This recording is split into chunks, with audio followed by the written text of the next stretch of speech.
Athletes, practice is now ended. Please hold up on all practice balls. 23 and 24, you still have a minute and a half of practice left. Lane 12, you will have an additional minute of practice.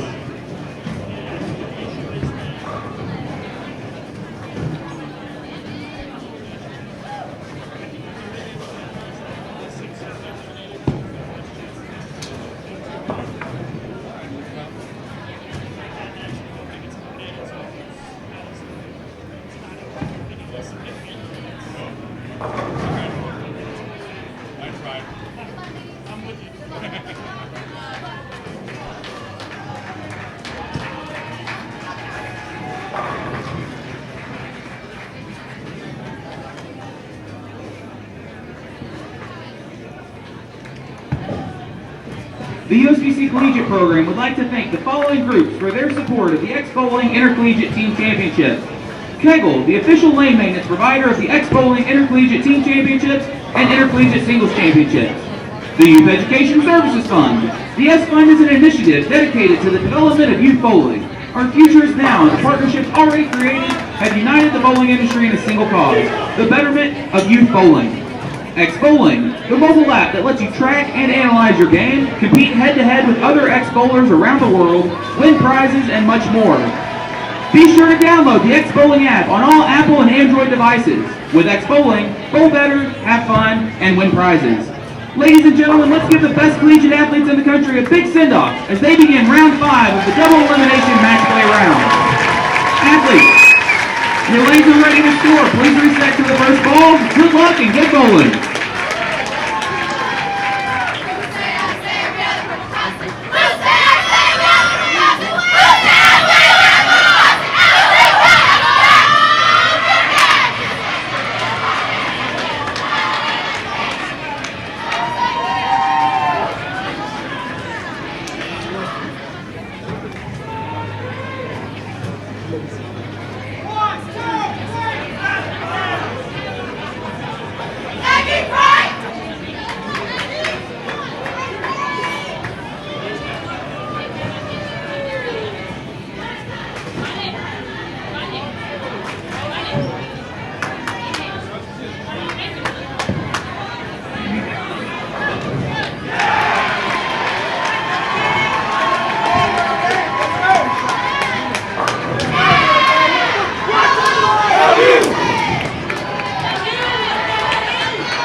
Back underway with our next round of matches here at the 2015 X-Bowling Intercollegiate Team Championships.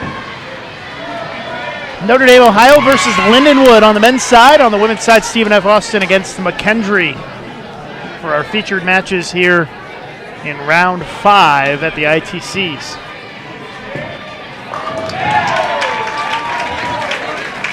Best of 7 is the format as we continue the bracket play here.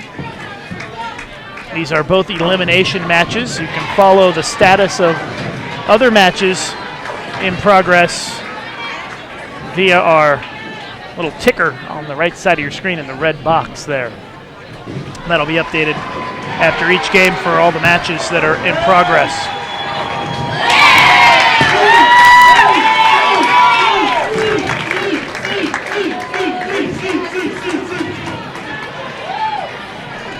Slowly winding down the field here at North Rock Lanes in Wichita, Kansas, as got all the teams that are remaining in the bracket bowling in this round. And you can see the matchups scrolling in the red box there for round number 5. On the women's side, winners bracket matches between Robert Morris and Pikeville and St. Francis and North Carolina A&T. And the elimination matches between Grandview and Wichita State, and our featured match, McKendree and Stephen F. Austin. On the men's side, winners bracket matches between Midland and Wisconsin Whitewater, and Wichita State and Robert Morris. And elimination matches, McKendree and Calumet, and Lindenwood and Notre Dame, our featured match. So those are the matches that are going on. Those are the teams that are still left in the tournament.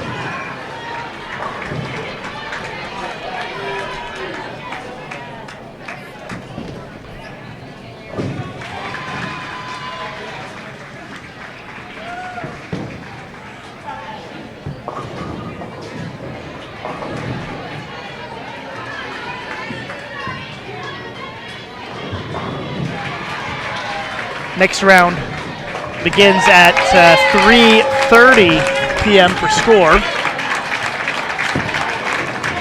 And then we'll have another short break for a re-oil, and we'll get into our matches for the TV show right after that at about 5:30, 5:45, somewhere in there. And have an if necessary round at the end. We almost always need it.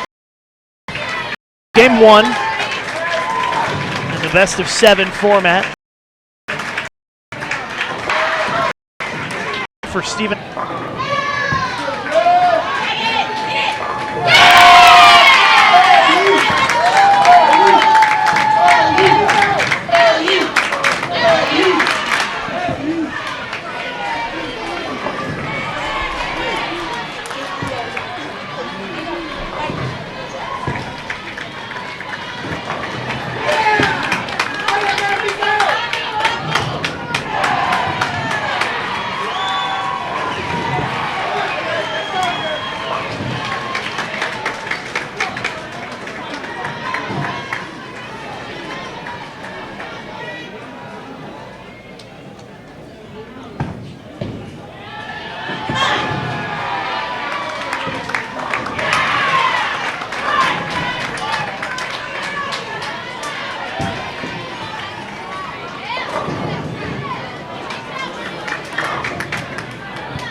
Rough start for McKendree in this match.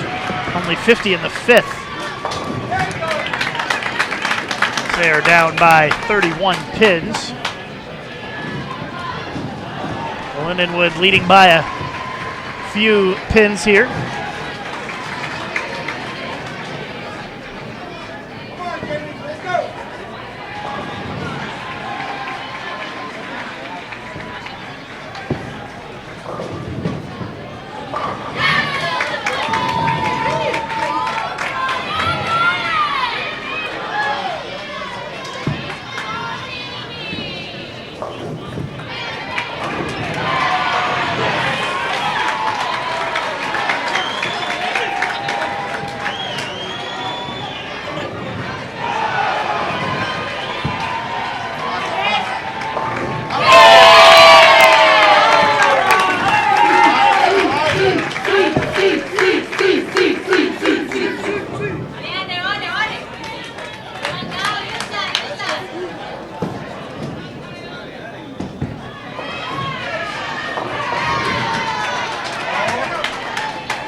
Five-pin lead for Lindenwood.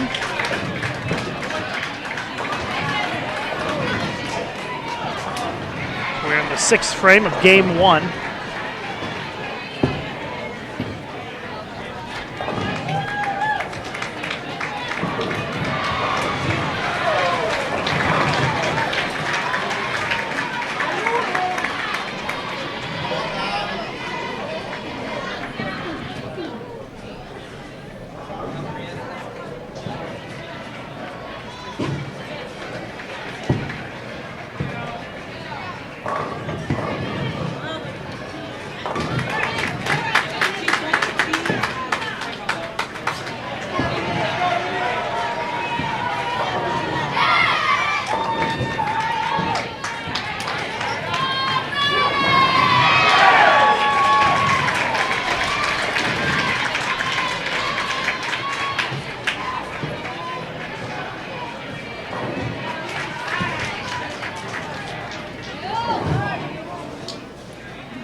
Notre Dame with a strike. They take a 7-pin lead.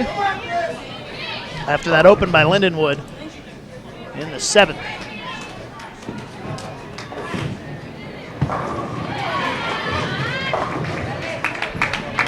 Stephen F. Austin needs a mark in the 10th to shut out McKendree.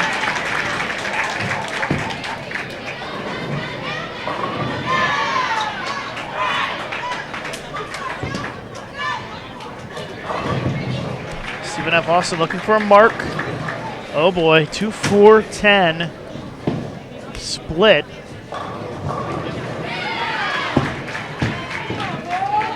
And McKendree is going to have a chance potentially to steal this game if Stephen F. Austin opens in the final frame here.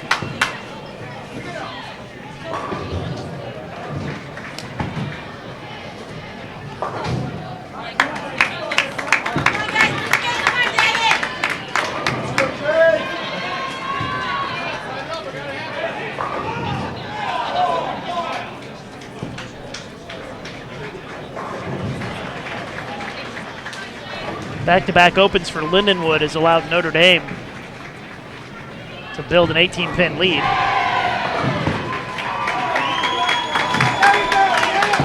McKendree on the women's side, far right side of your screen, need a double here to potentially pull off the win. But a 2-8 means that Stephen F. Austin is going to win game 1, low-scoring first game.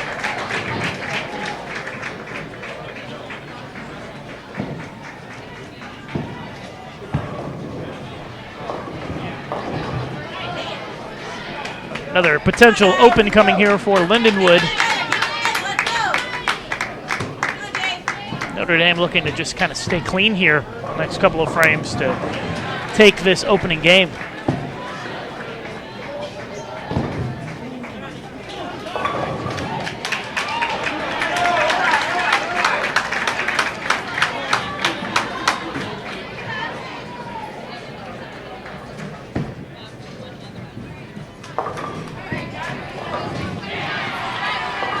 Stephen F. Austin 152, McKendree 137.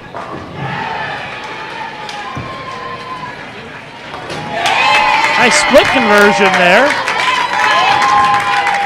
for Lindenwood.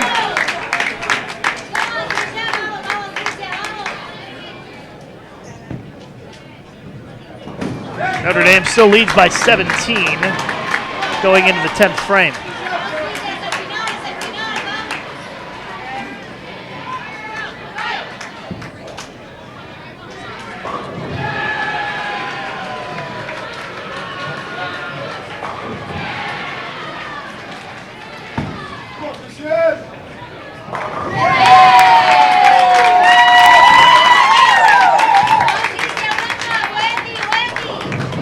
So 10th frame in our men's match.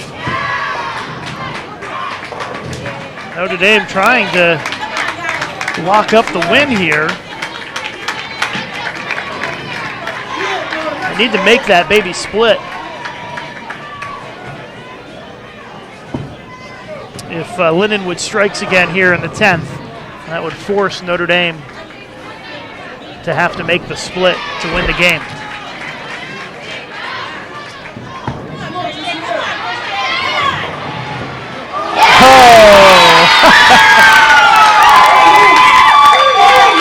A terrible shot, but gets the strike nonetheless, and that forces Notre Dame to make the baby split here to win the game, and they do.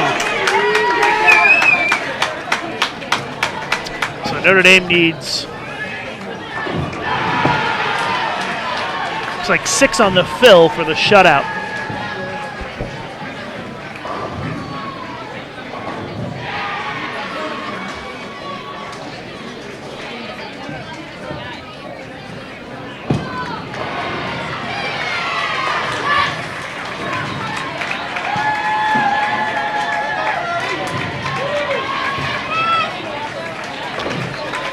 So 6 for Notre Dame would be enough for the shutout here.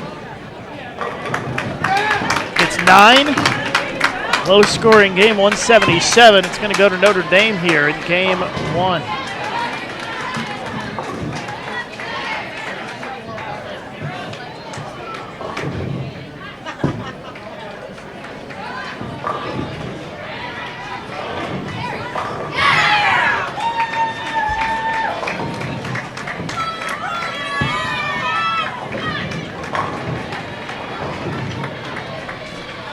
Final score 177-170. Notre Dame takes game 1 against Lindenwood. McKendree trailing 1-0, but a double early in this game. It's given them a little bit of a lead. A couple of open frames for Stephen F. Austin.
Double for Stephen F. Austin this game.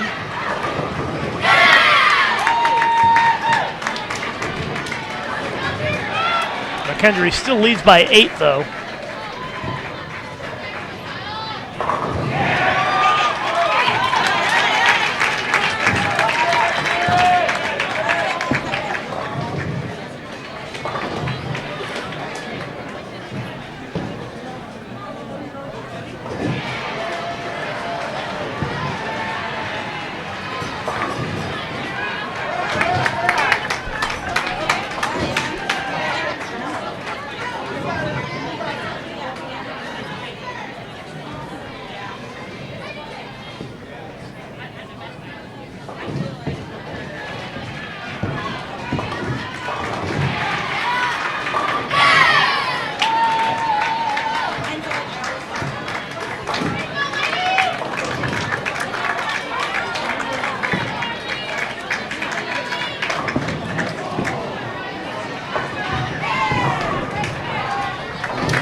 McKendree's rolling along here in game 2 against Stephen F. Austin, looking to even things up. Still early in game 2 between Lindenwood and Notre Dame, and it's virtually even here as we are in the 3rd frame.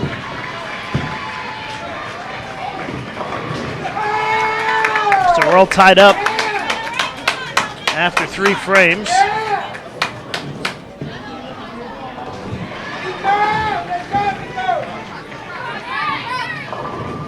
Another strike for the Bearcats, 4 in a row.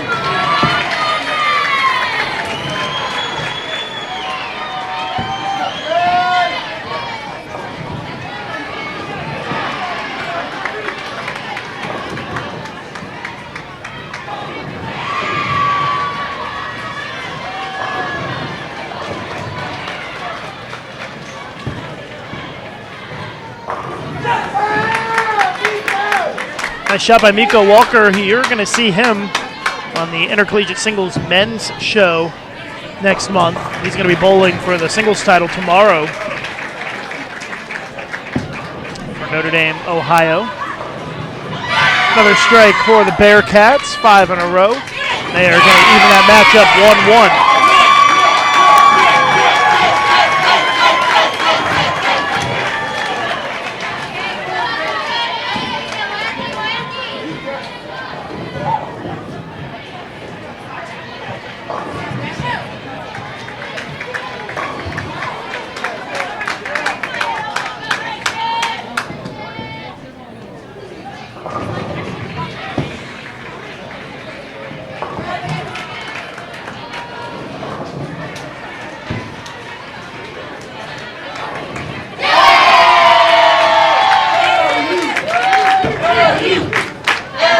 Notre Dame leading by 6, pending the spare here, shooting the rail.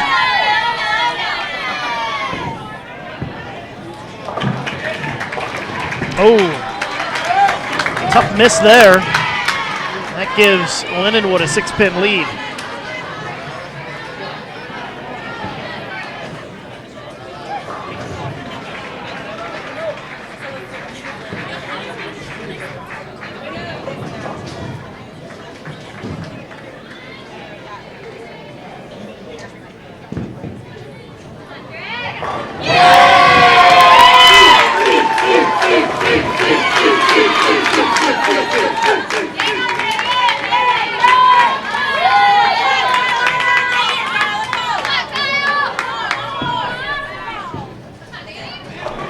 Great game by the McKendree women, stringing strikes together.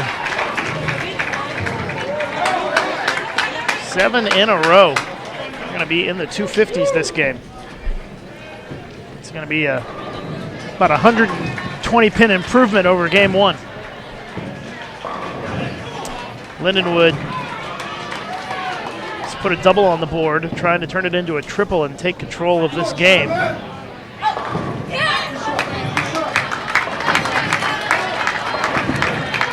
Lindenwood up by 15.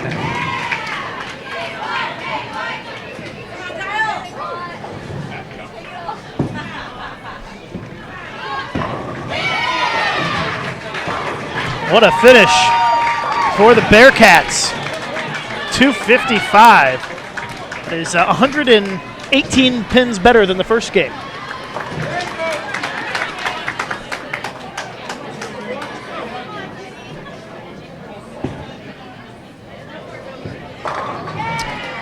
Stephen F. Austin, their arm swings have loosened up a little bit here when it's out of the wood. They're going to get to 202 with a strike on the fill despite 3 missed makeables.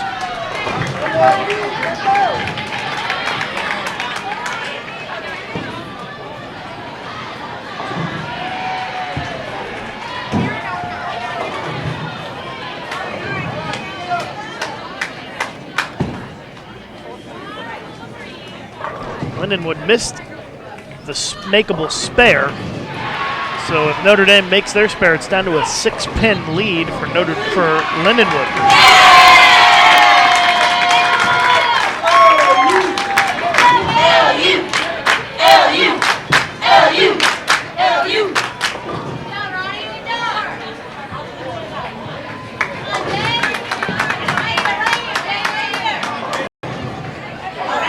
Broke up the split in the 9th for Lindenwood. That's a big break there to get that 2-pin out.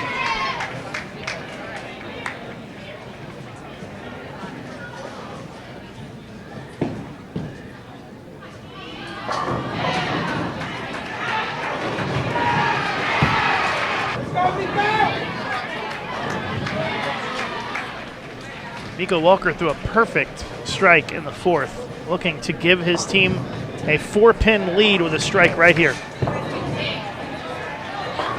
And he pitches it right, leaves the washout. Challenging 1-2-8-10. Kona from Lindenwood is going to have a chance to shut this thing out real quick here with a double. Or less if Notre Dame has an open. Soft hit carries for the strike, and 4-pin goes forward. Notre Dame has to make this, so Lindenwood is going to win this game and go ahead and even this matchup 1-1.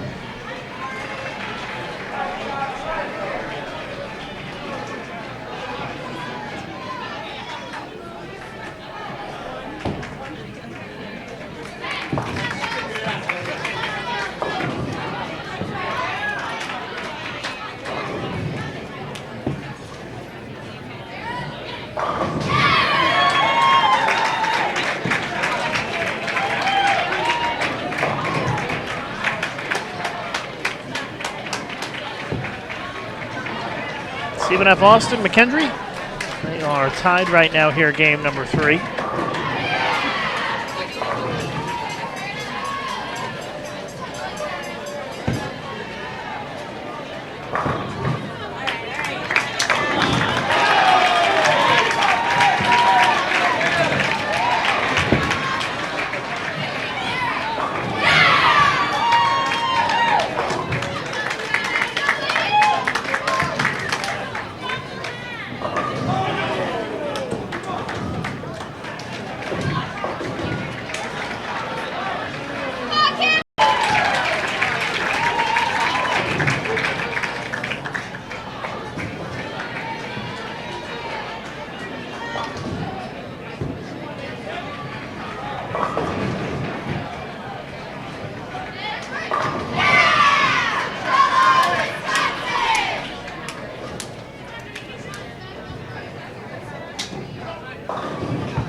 96-173. Lindenwood wins to even it up.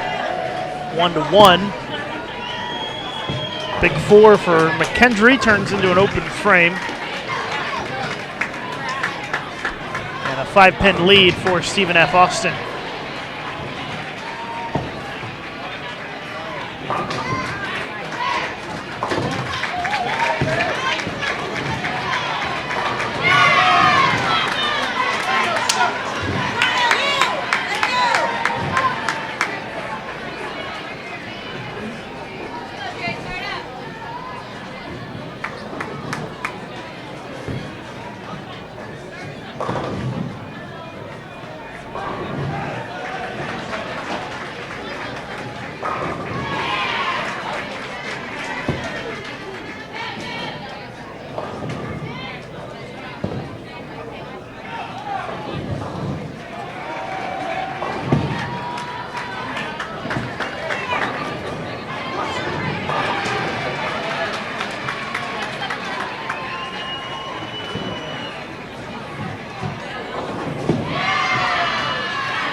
Super washout to start for Lindenwood here, game number 3. Women's match moving at a much quicker pace. Looks like another open coming here for McKendree. Back-to-back splits for opens. As the lead grows for Stephen F. Austin.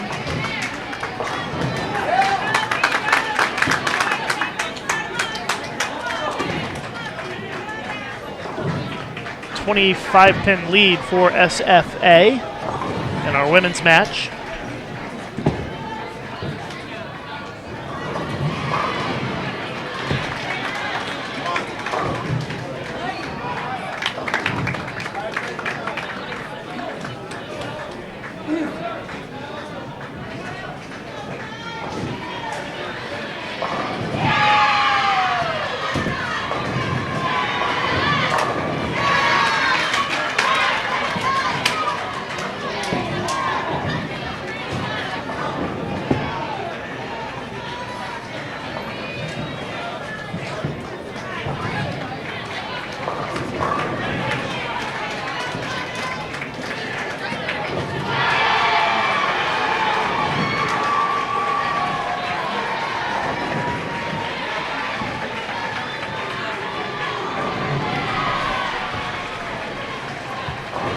Three opens in a row for McKendree. Looks like Stephen F. Austin may be on their way to a 2-1 lead.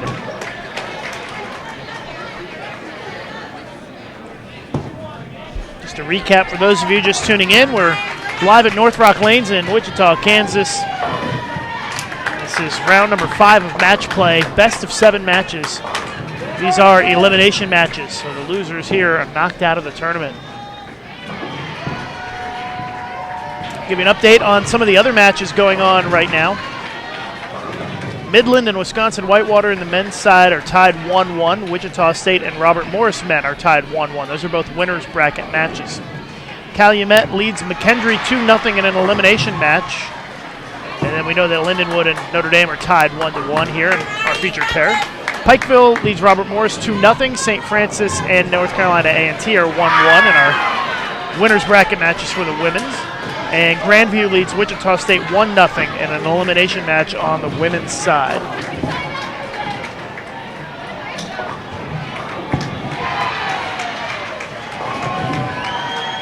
Slow start for both teams in our men's match. A lot of tough leaves out there right now.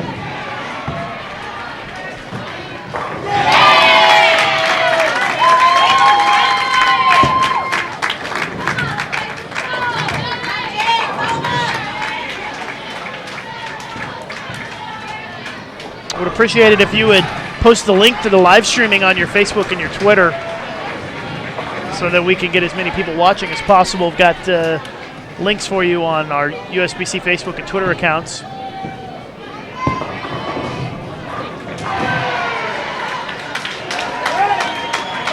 So please head on to Twitter. I'm going to do it right now from @Lucas_Wiseman.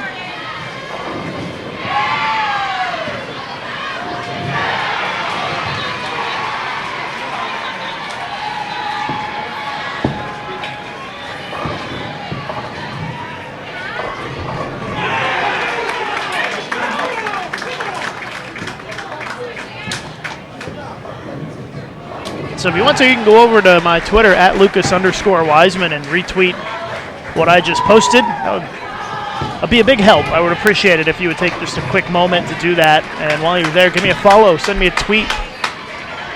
Again, at Lucas_Wiseman on Twitter.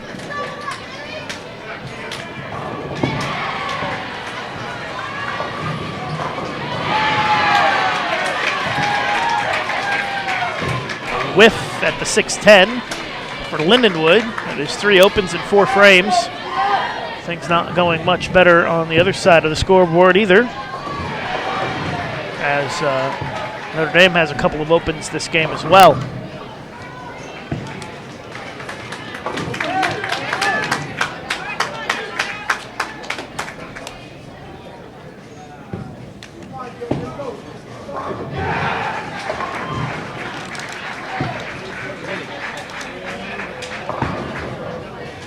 I want to thank all the people who are spreading the word. Jesse Wong, Paul Warner, Dallas Sims, and Laura all retweeting that post, trying to build an audience here, get some more folks tuning in to watch the live streaming here this afternoon. Let's spread the word. Joe Franks, thank you as well for the retweet. A brutal game number 3 here in our men's match.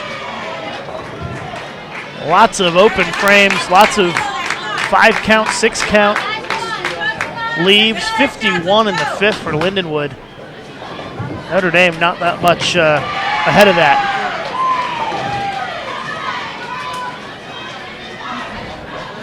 Thanks to Bill Vales, Liv Stedman, and Sam Marcotte for the retweet.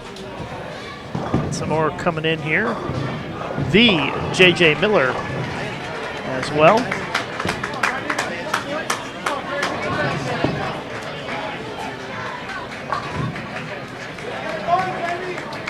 Aaron with the retweet. Thank you, everybody, for spreading the word and hopefully growing the audience here.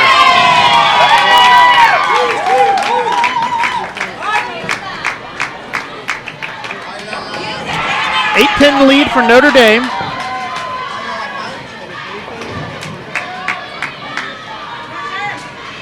Stephen F. Austin ended up shooting 201 on the women's side once again, back-to-back 201s. Except this time they are successful in winning the game. McKendree, for some reason, doesn't seem to like that right lane. They shoot 100 pins less that game, 153.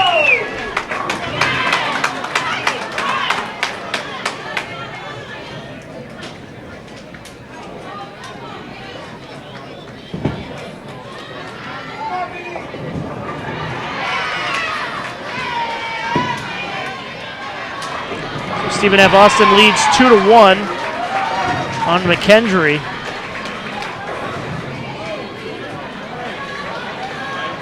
Lindenwood and Notre Dame are locked in a tight battle here.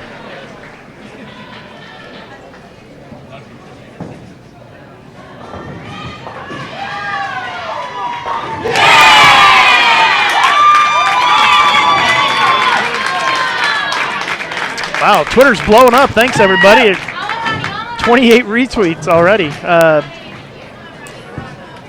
Want to say hello to Ashley Bell. The only thing getting her through her wisdom teeth out is watching the bowling. Best of luck to you. Hope you feel better, Ashley. I've been through that process. It's not very pleasant. Notre Dame leading by 8. Both teams working on a double now. Maybe they're starting to get something going.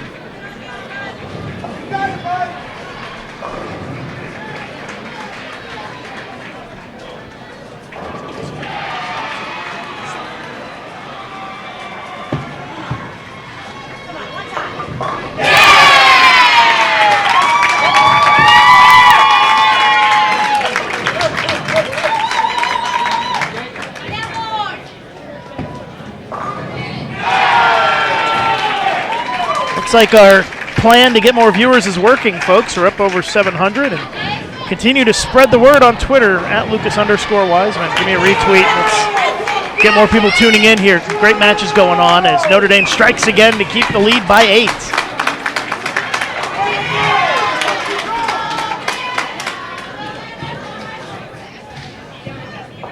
Even if Austin's bowled 3 frames, McKendree only 1, but it's virtually tied here.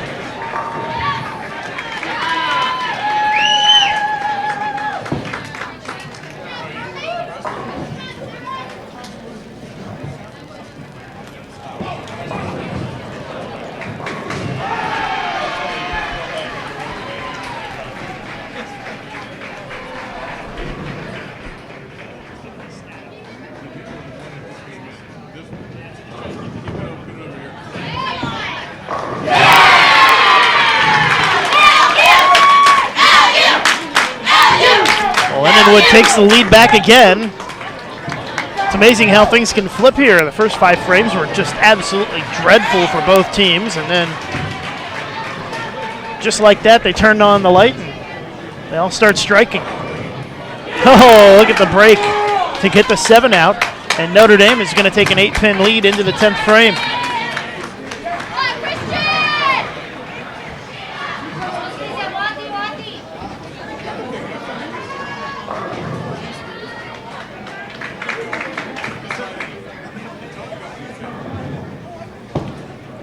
Just tuning in, you're watching live coverage here on Bowl TV, the Intercollegiate Team Championships. Lindenwood asking for a little help there on that 10-pin. Notre Dame's going to need a mark here in the 10th for the shutout, a strike here, and they will erupt and take a 2-1 lead. Pitches it way right, gets 5. That changes things considerably here in the 10th frame. That is a very difficult spare to have to make to win the game right there. But Notre Dame still controls their destiny here in this final frame, regardless of what Lindenwood does.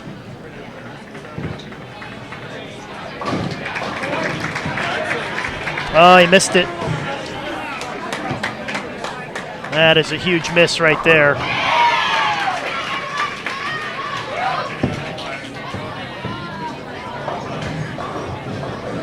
Needs to get 3 here.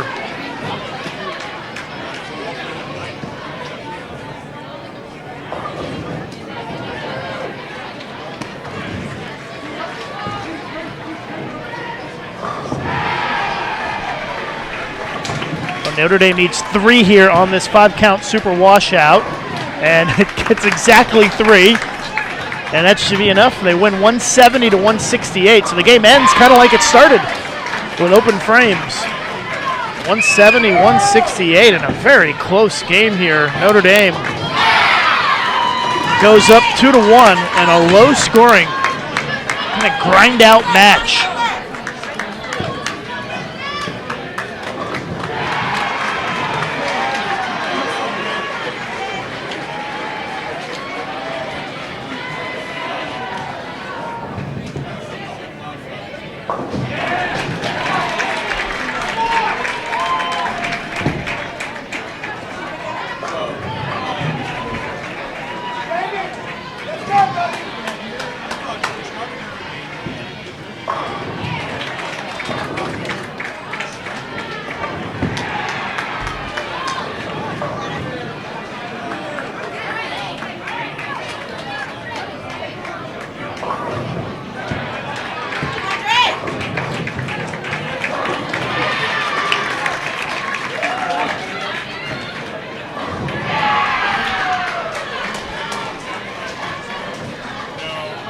Two-pin lead for McKendree here in game number 4.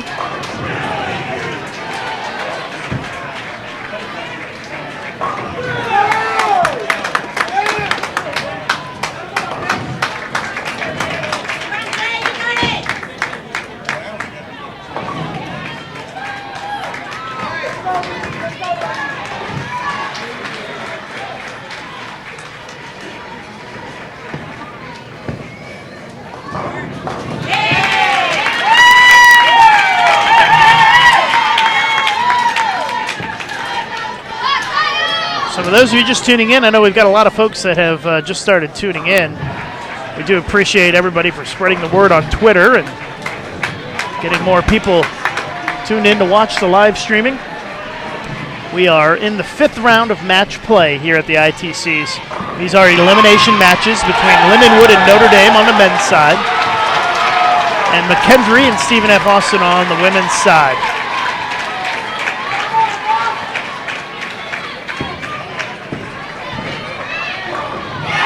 That's a big double for Stephen F. Austin as they take an 8-pin lead.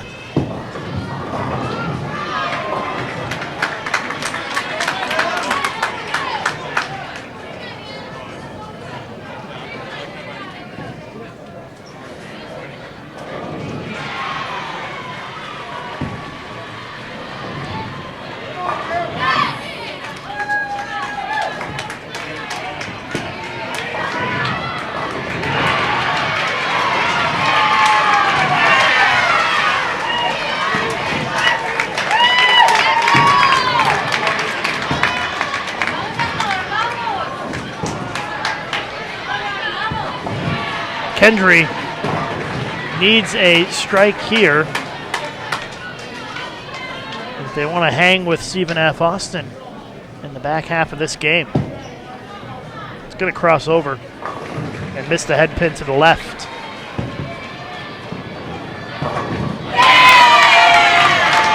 Lindenwood with a strike in the 3rd. They lead by 11 this game.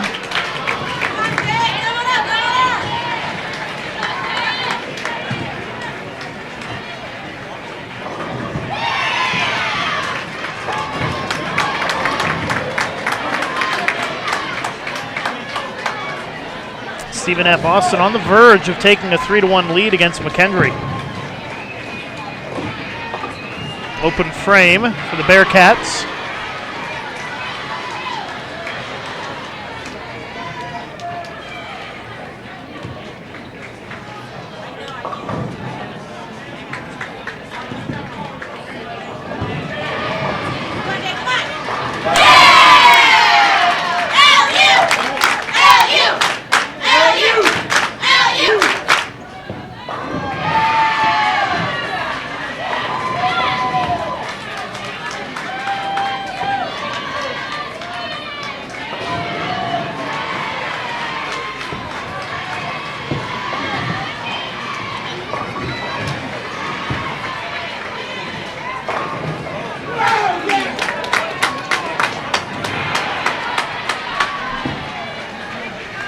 Stephen F. Austin trying to keep the string going. They trip the 2 from behind, and that is 4 in a row. They're going to have a 3-1 lead.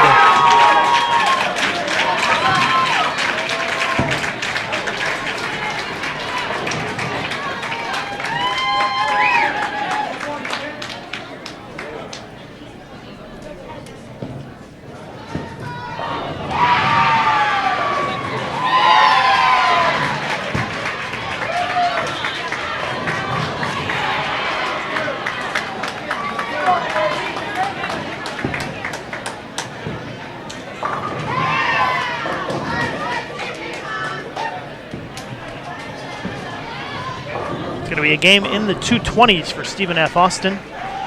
222 if they strike on the fill. McKendree only has a max of 200 out there, so the game is decided.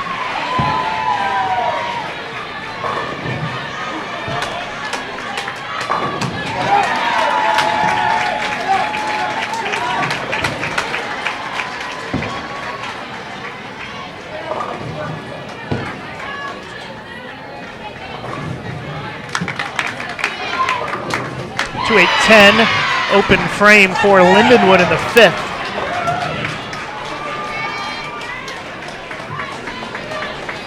Lindenwood still leads by 16. 218 for Stephen F. Austin. Shot over 600, 620 for their last 3. So they've got it going here, bowling a lot better than they did in game 1. And they are up 3-1 in the match. Sure seems like a 200 average matches would win a lot of matches today. Doesn't take big scores to win games in these matches because the lane conditions are very, very challenging here this weekend. But you know, that's what the college bowlers like. They like to be challenged. They don't want to bowl on the house china. They want to bowl on something that's difficult, and they have gotten a very difficult pattern here this week. Different pattern for the men and a different pattern for the women, but they were both very difficult, as we have seen over the course of the last couple of days here at North Rock Lanes in Wichita, Kansas. It is a 9-pin lead for Lindenwood.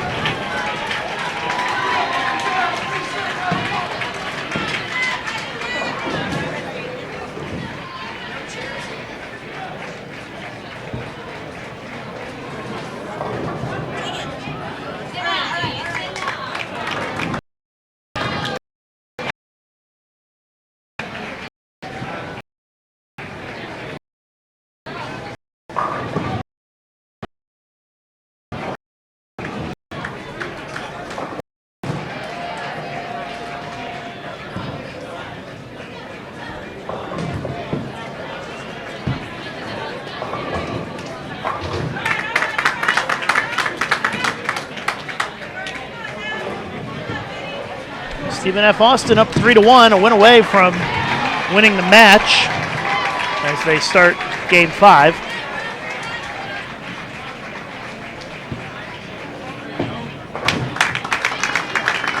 Notre Dame leading Lindenwood 2-1 in our men's match. Give you some updates on the other matches here. You can see the scores rotating through in the red box there.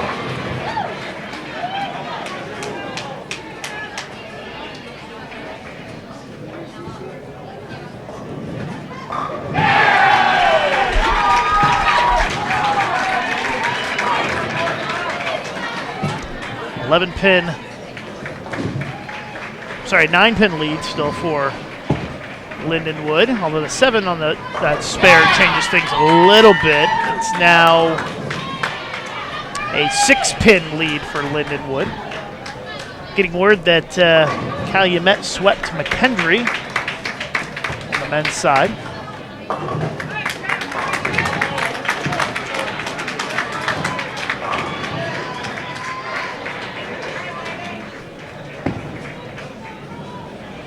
Got a lot more bowling to come here on Bowl TV today. At least 2 more rounds after this, maybe a third. We almost always need that if necessary round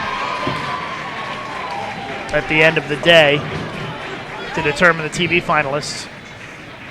But at a minimum, we've got at least 2 more rounds of matches right here on Bowl TV for you today.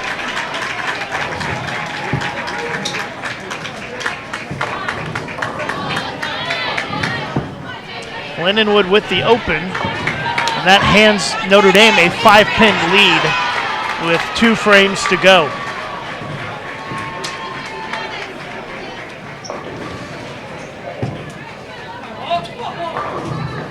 Nice shot, leaves the 7-pin.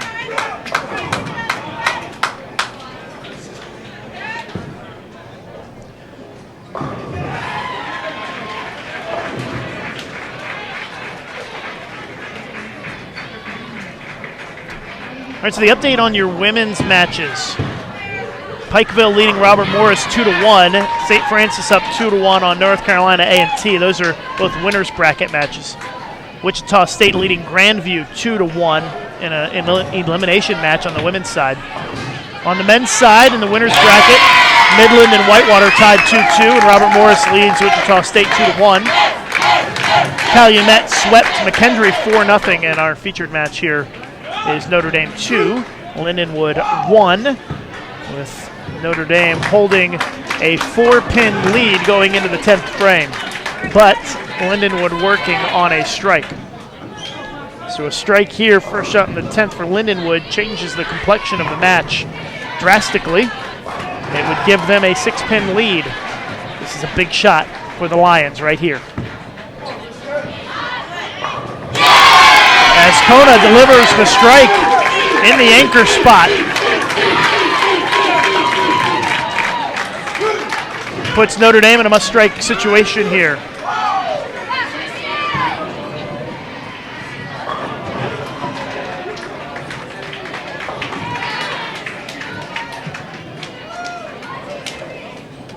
Notre Dame doesn't strike here. Lindenwood will win the game and even the matchup. Strike here for Notre Dame extends the possibilities greatly. Pitches it right, washout, and Lindenwood is going to even things up. 2-2.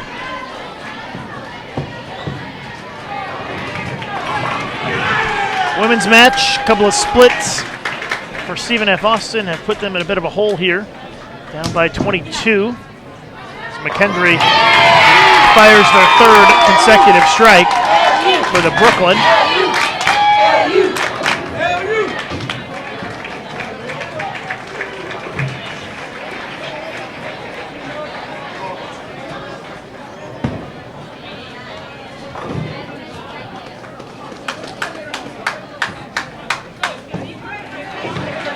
.168 for Notre Dame.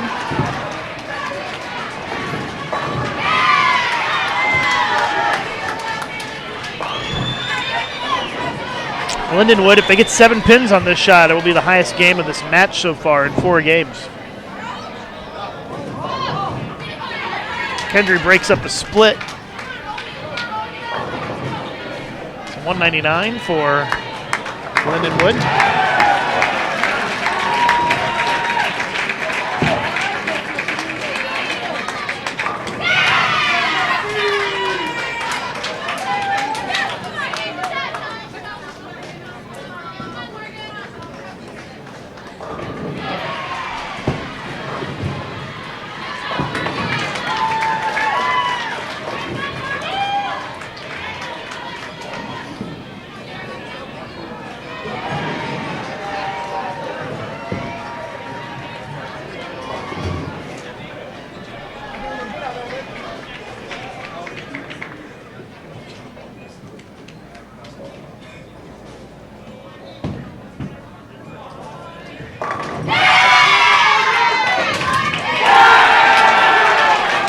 Stephen F. Austin coming back strong here, 3 strikes in a row.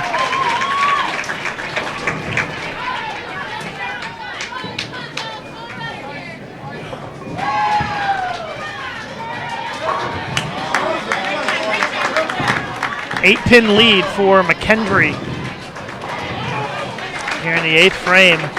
And it can flip here. Stephen F. Austin can take a 2-pin lead with a strike here for 4 in a row. What a shot. 4 in a row for Stephen F. Austin, and the Lady Jacks take the lead by 2.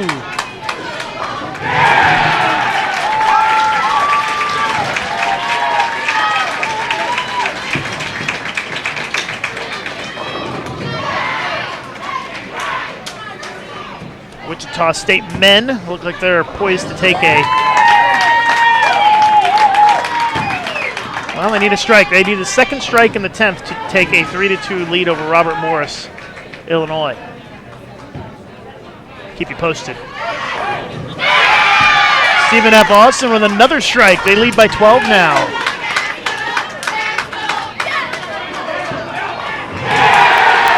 Wichita State, you can hear the cheers. They got the second one in the 10th. Team USA member A.J. Chapman delivers the double in the 10th. The Shockers are going to go up 3-2 on Robert Morris in the men's winners bracket. Notre Dame has started with a double, Lindenwood with a spare. And now a miss to the head pin, 6 count. Looks like Stephen F. Austin might be on their way to the next round here. They have bowled a great match after a shaky start. They did not throw the ball too well in the first game. They still managed to win that first game with a 152, but they've been over 200 all the other games since. And I'm telling you, 200 wins a lot of games today. Although it looks like McKendree might shoot a 200 here and lose.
Open frame for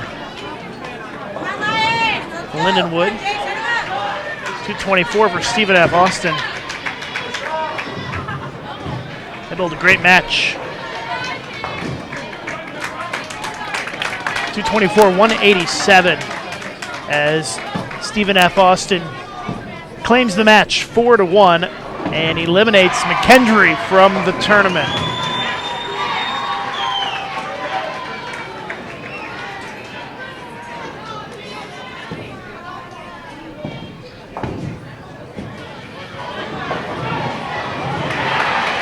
So we'll take it over to our men's match here. Got to update the text, of course, as we are currently 2-2.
Three-pin lead for Notre Dame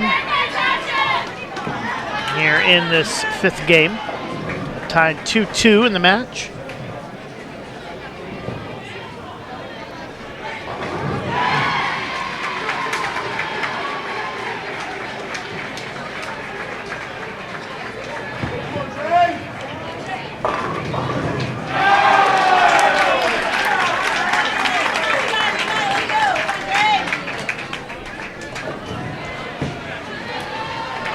To be another low-scoring game in our men's match. There has not been a game over 200 yet in this match. It's been very low-scoring so far.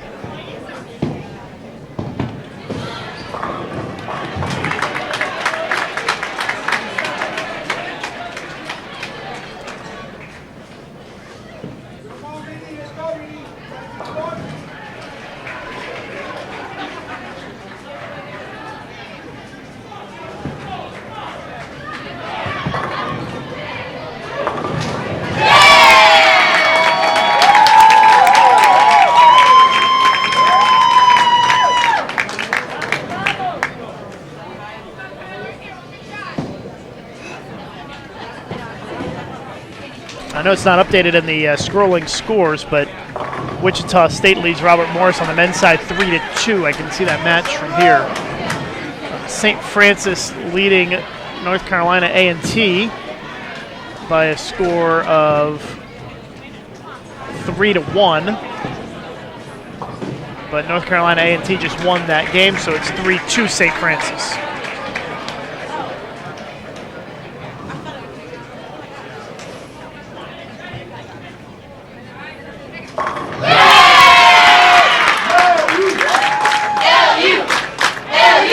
One pin lead for Notre Dame.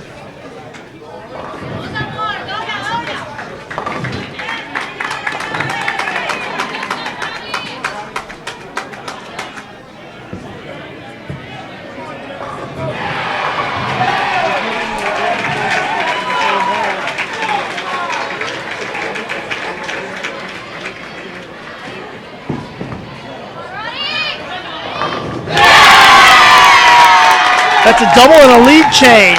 Lindenwood takes a 9-pin lead.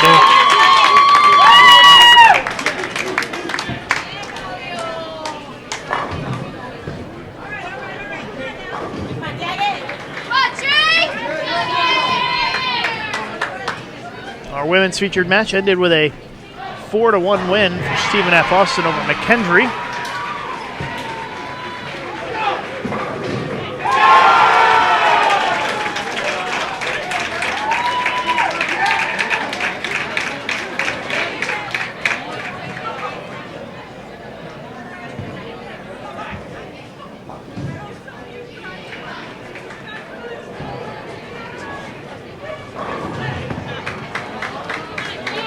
Lindenwood with another strike. That is 3 in a row for Lindenwood.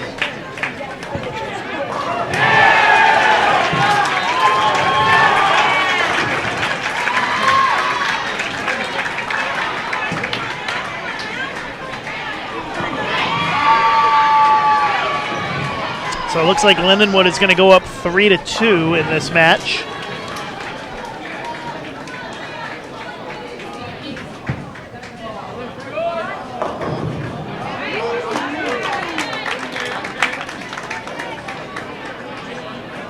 Lucky that wasn't a split, otherwise Notre Dame may have had a chance.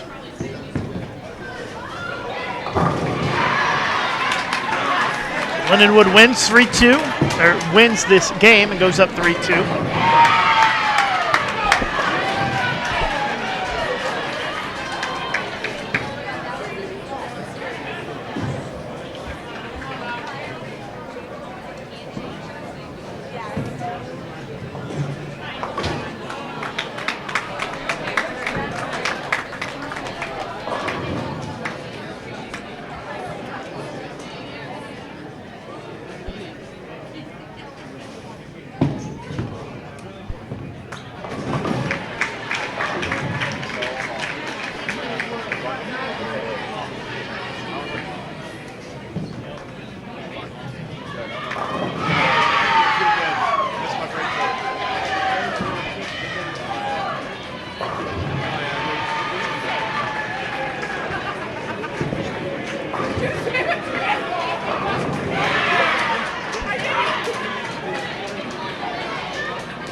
.187 for Lindenwood as Notre Dame finishes out this game.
187 to 161. Lindenwood goes up 3-2.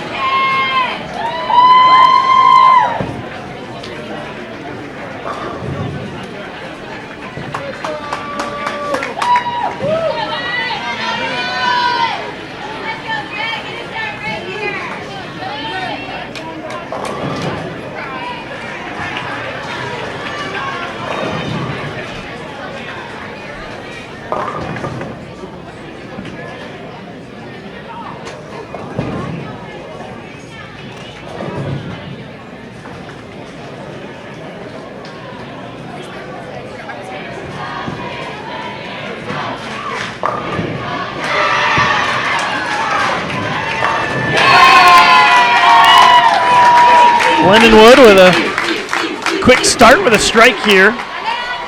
Game number 6.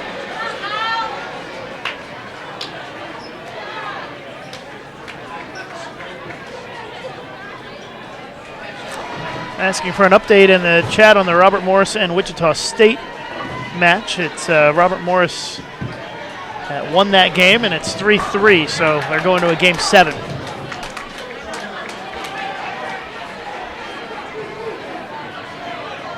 You can see the updates that we have in that box in the top right corner of your screen. That Wichita State Robert Morris game just finished.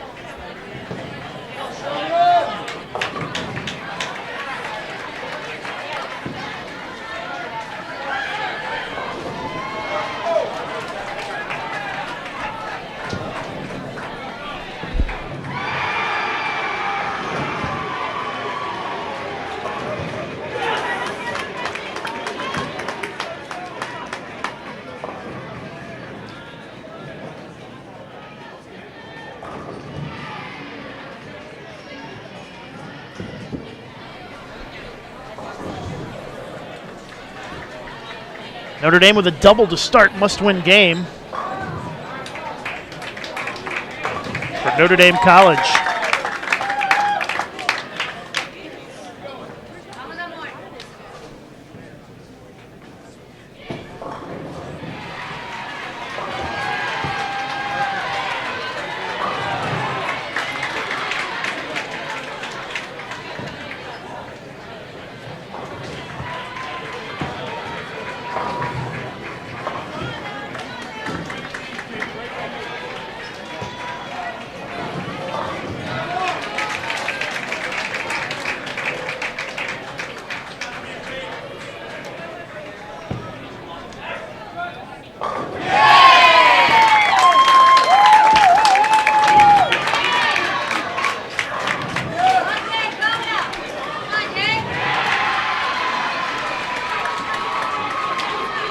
Nine-pin lead for Notre Dame.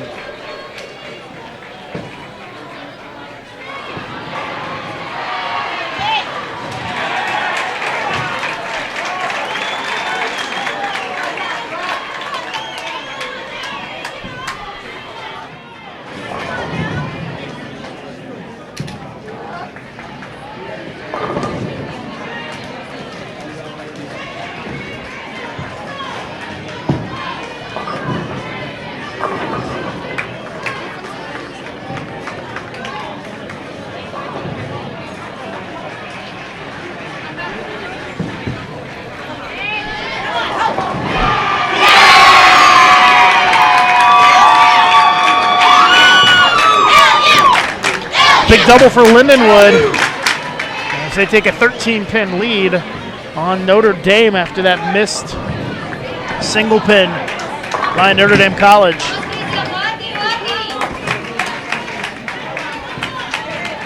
Things starting to slip away a little bit from Notre Dame here, especially if Lindenwood steps up and throws another strike here for a triple. To go up 23. Big strike there for Ascona as they go up by 23. That's a nice conversion by Notre Dame. Lindenwood likes to feed off the momentum, and right now, 3 strikes in a row for the last 5. feeling pretty good. They shot 199 on this game, this lane last time.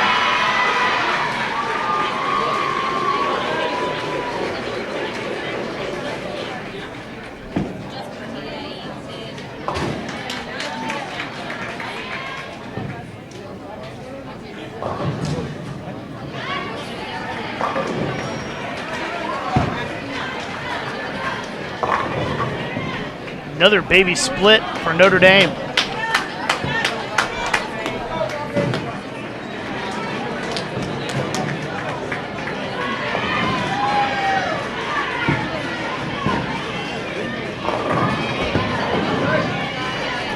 Lindenwood, 6'10" in the sixth. Now the 6-pin fell, so the 10-pin only. Still a 24-pin lead. Notre Dame looking to cover up the baby split here. Open frame. Starting to slip away from Notre Dame a little bit here. In that Robert Morris-Wichita State match, Robert Morris, 2 opens in a row and facing a 2-4-8-10, as you can probably see on the left side of your screen. And Wichita State clean through 3.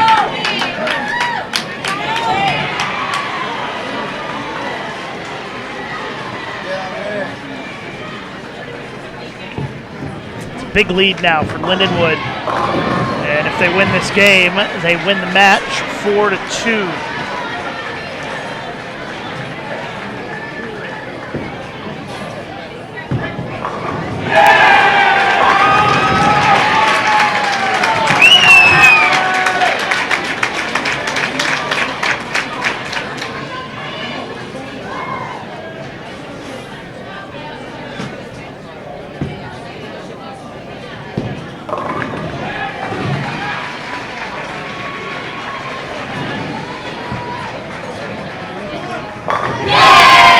Lindenwood with a strike in the 7th.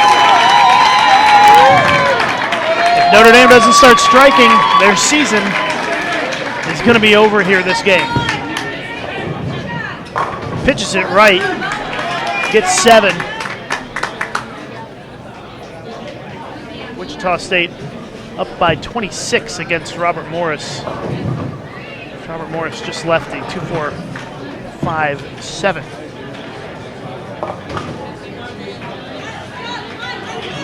Lindenwood strikes here. We're going to go wide on that Wichita State Robert Morris match. There's another strike. And it looks like Lindenwood is going to win that, so we're going to go ahead and go wide.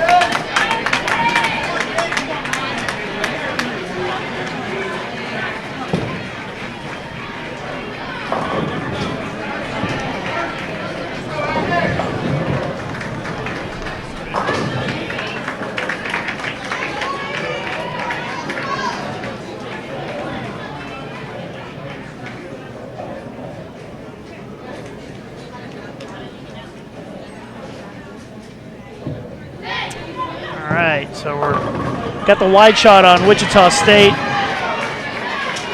and Robert Morris. Wichita State just left a split. Looks like a 2-4-6-10.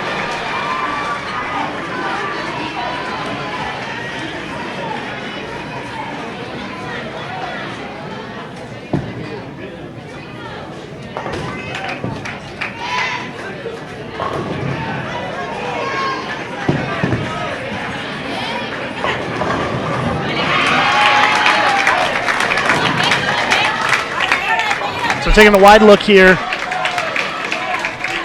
at Wichita State, Robert Morris. It's been a pretty low-scoring game, and Robert Morris just got 0 on that 2-4-8-10 attempt.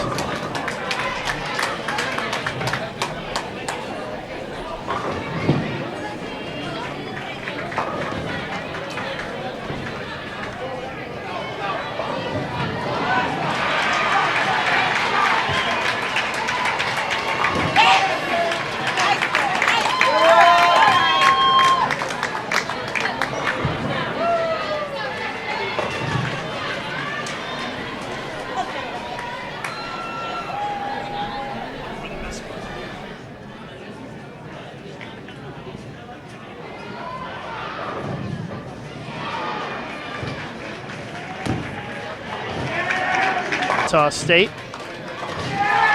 with the spare.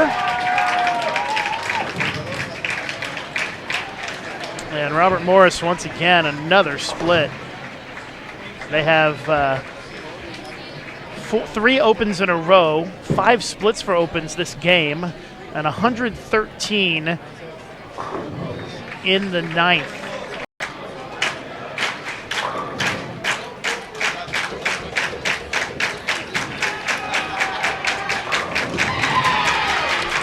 Shocker fans getting a little excited here.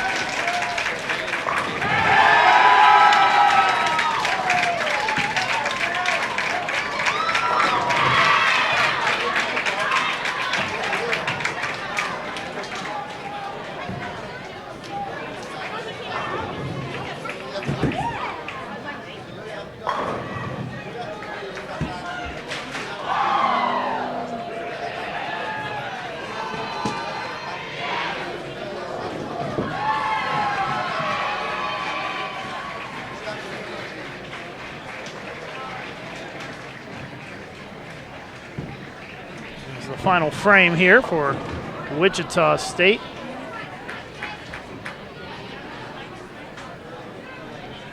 .143 for Robert Morris. Wichita State already in the one. About 181 as a max. You can see the big crowd here at North Rock Lanes in Wichita, Kansas, watching the action.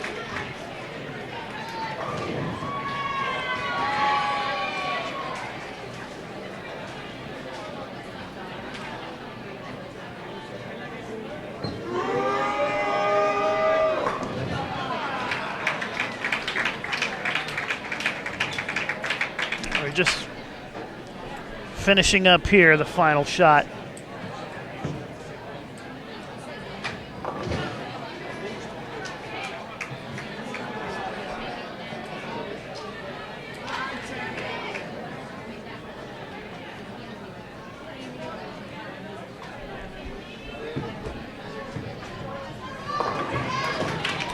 Next round is scheduled to start in about 15 minutes or so.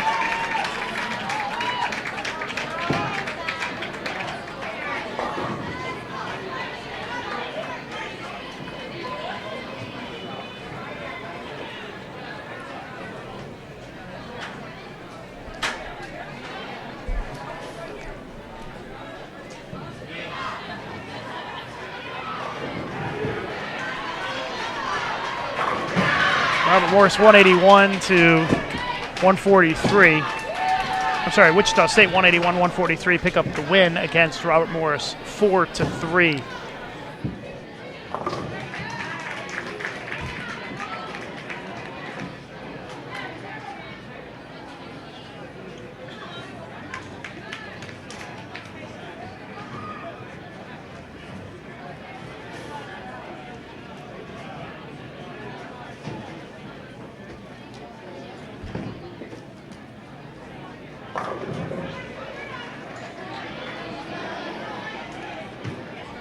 Swinging around here to see the end of this women's match between North Carolina A&T and St. Francis.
All right, so we are watching the end here of North Carolina A&T and St. Francis.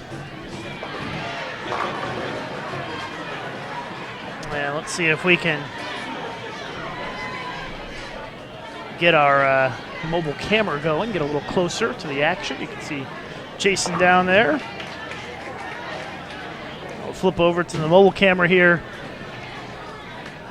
Looks like North Carolina A&T just left a split. They're still leading.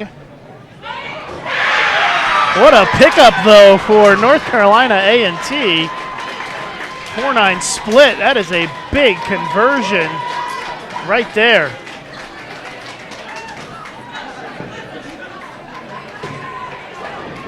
.24-pin lead for North Carolina A&T here. With a frame and a half to go against St. Francis. This is a game 7.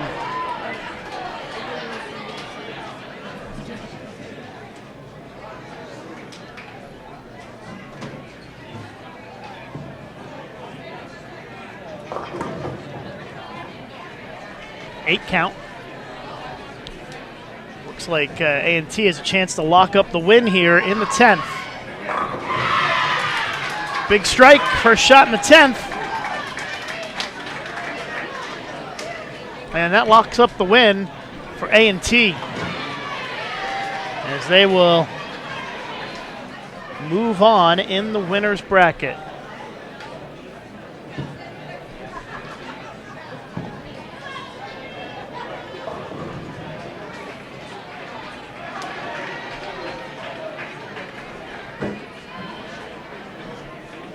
See, we're kind of testing the limits of our wireless capability here.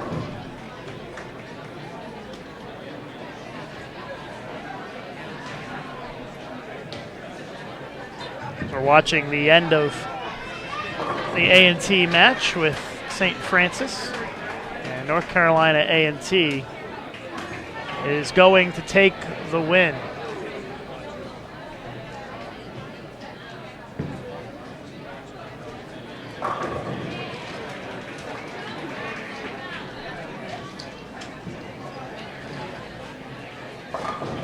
A&T in the 190s.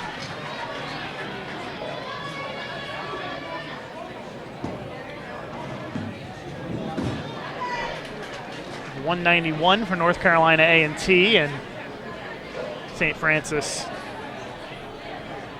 had 176 max, so that one is over.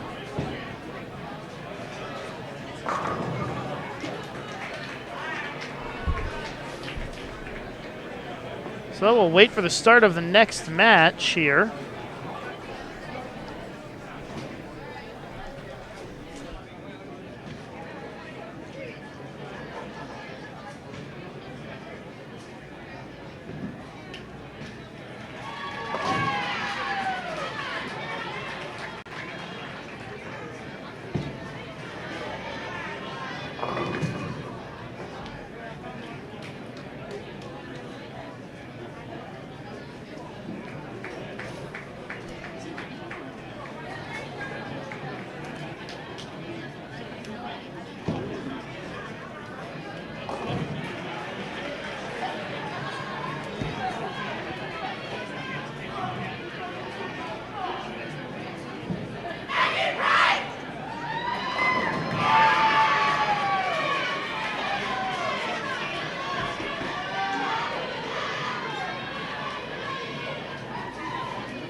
Me gusta.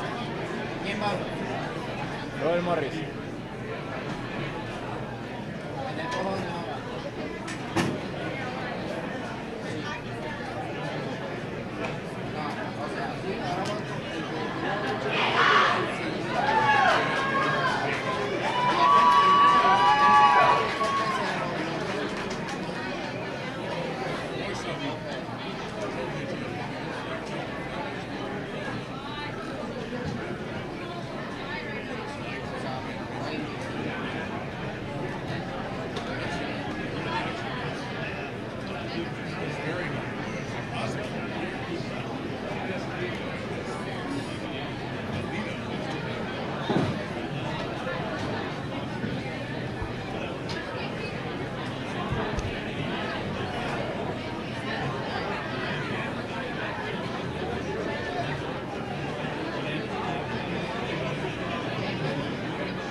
Aquí al lado, pero no sé porque por aquí la gente pasa.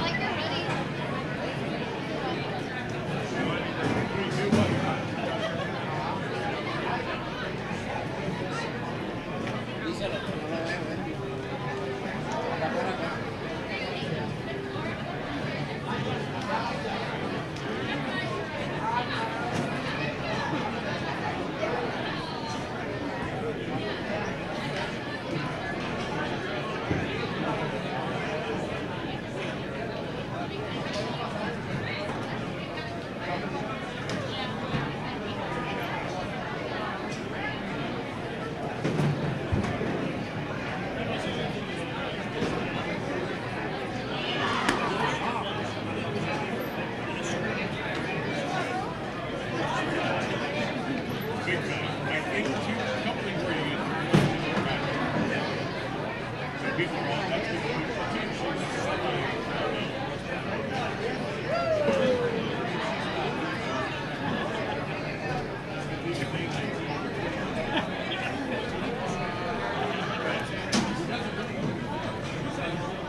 Team lane assignments for round 6. Lane 25, Wichita.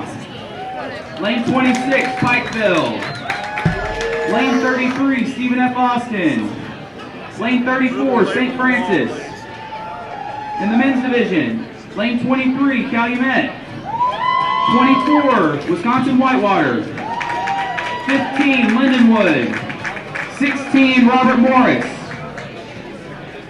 Teams, if you have been eliminated from competition and plan to check out of the hotel prior to Sunday, please come to the front desk and let Zach or Gary know so we can make sure to fix the room accommodations. Also, players, remember there's a players reception tomorrow night at the hotel from 9 to midnight.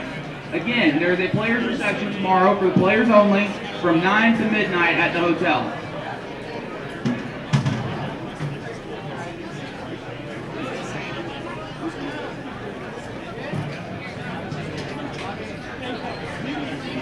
All athletes are to report to their assigned lanes. Spectators, athletes, and guests, welcome to round 6 of the double elimination match play. All matches will be 4 out of 7 Baker match play with ties counting as half point.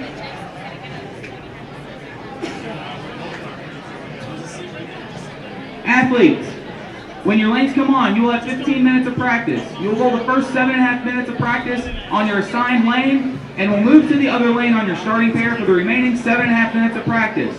Athletes, your lanes are now on for your 15 minutes of practice.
Teams, please move to the other lane on your starting pair for the remaining 7.5 minutes of practice.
Teams, practice is now ended. Please hold up on all practice balls. Once again, practice is now ended. Please hold up on all practice balls. The USBC Collegiate Program would like to thank the following groups for their support of the X-Bowling Intercollegiate Team Championships. Kegel, the official lane maintenance provider of the X-Bowling Intercollegiate Team Championships and Intercollegiate Singles Championships. The Youth Education Services Fund. The S Fund is an initiative dedicated to the development of youth bowling. Our future is now, and the partnerships already created have united the bowling industry in a single cause, the betterment of youth bowling. X-Bowling, the mobile app that lets you track and analyze your game, compete head-to-head with other X-Bowlers around the world, win prizes, and much more. Be sure to download the X-Bowling app on all Apple and Android devices.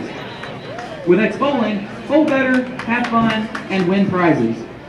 Ladies and gentlemen, let's give the best collegiate athletes in the country a big send-off as they begin round 6 of the double elimination match play round. Athletes, make sure your lanes are recycled to the first bowl. Good luck and good bowling.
We're back again, continuing live coverage of the X-Bowling Intercollegiate Team Championships here on Bowl TV. Our featured matches for this round are Calumet versus Wisconsin Whitewater on the men's side, Wichita State versus Pikeville on the women's side. Both matches are elimination matches.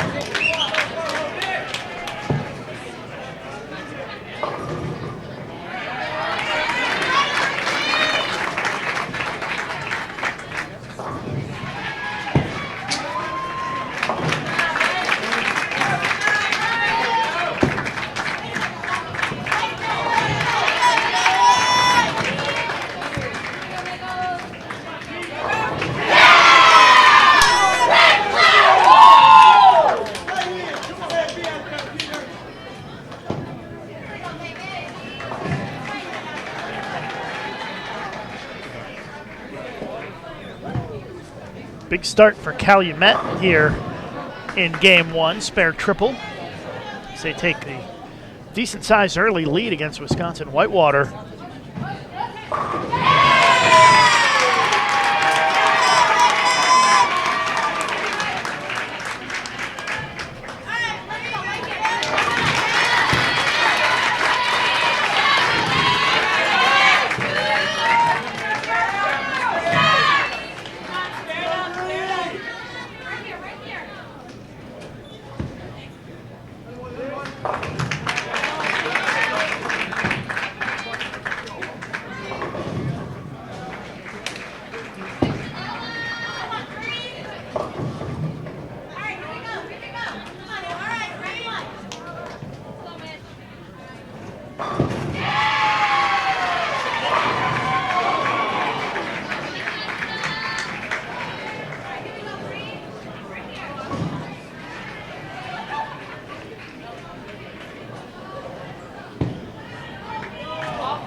All right, so we're in game number 1 of our 6th round of match play here at the Intercollegiate Team Championships. Calumet had a triple early on, which is giving them a pretty nice lead here against Wisconsin Whitewater.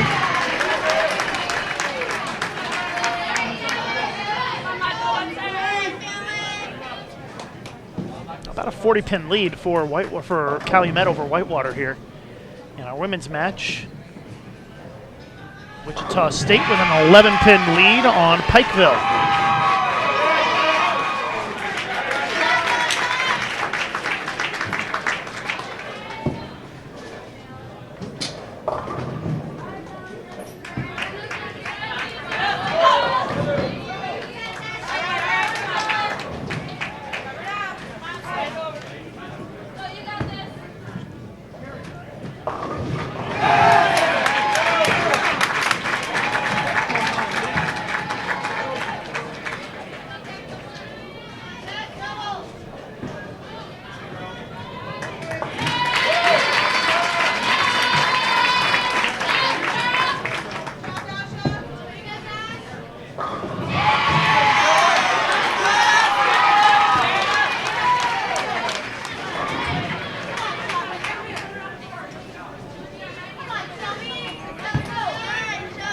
Whitewater looking for a double. Instead, it's a baby split.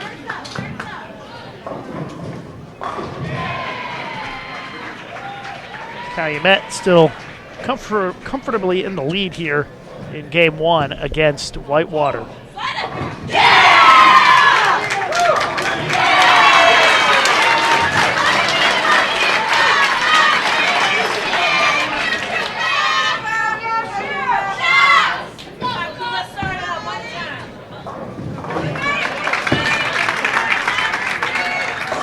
A 13-pin lead for Wichita State.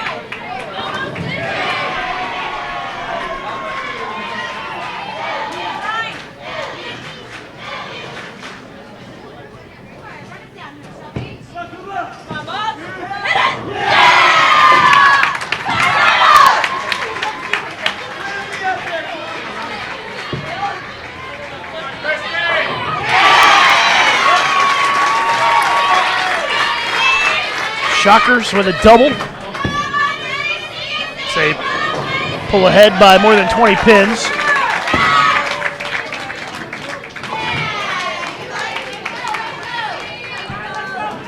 Calumet up 25.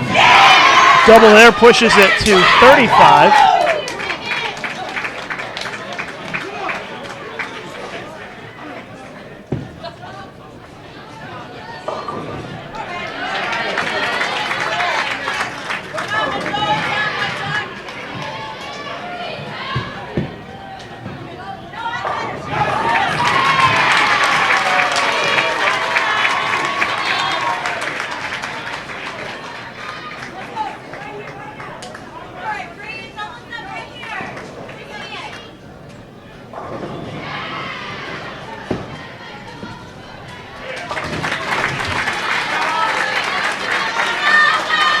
Pin advantage for Wichita State. A couple of frames to go. Calumet still holding on to a 25-pin lead over Whitewater. Both teams working on a double. 7 count in the 10th for Calumet. Max score now 217 for them. Whitewater can strike out for 225.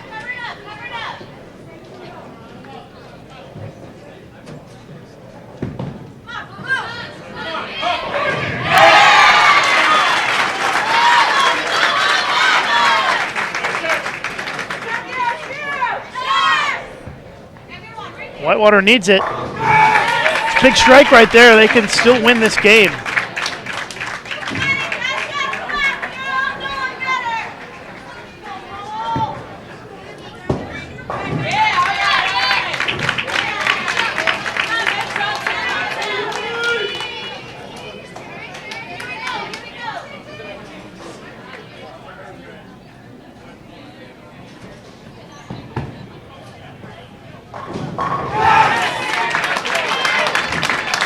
Big strike there for Whitewater. That gets them into the 2 teens. They're going to need the next one.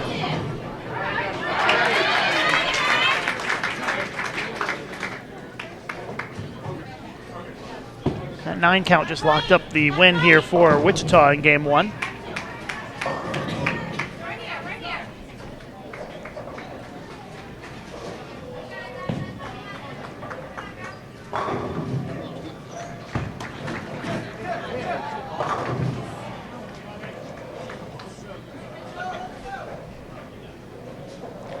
So Calumet, kind of a close win here. Looked like they were going to run away with it, but Whitewater made the run at the end, but it's just kind of ran out of gas there, leaving the 1-2-4-8 second shot in the 10th.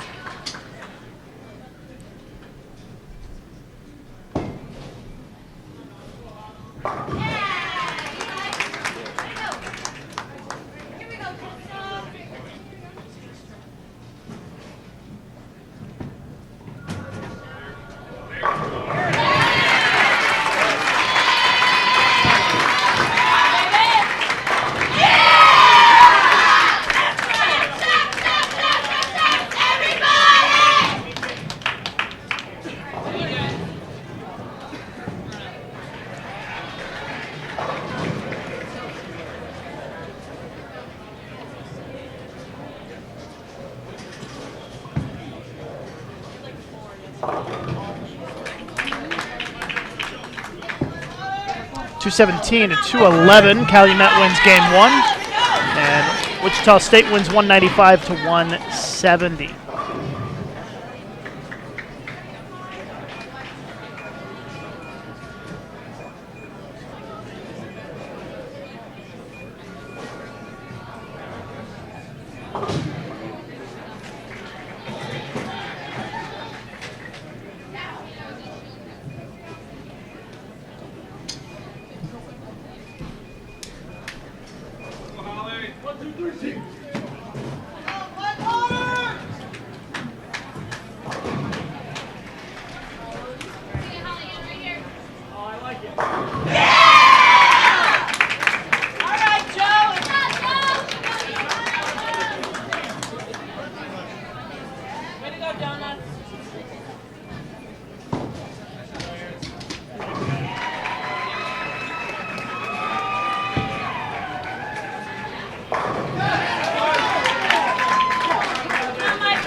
Game 2 now underway.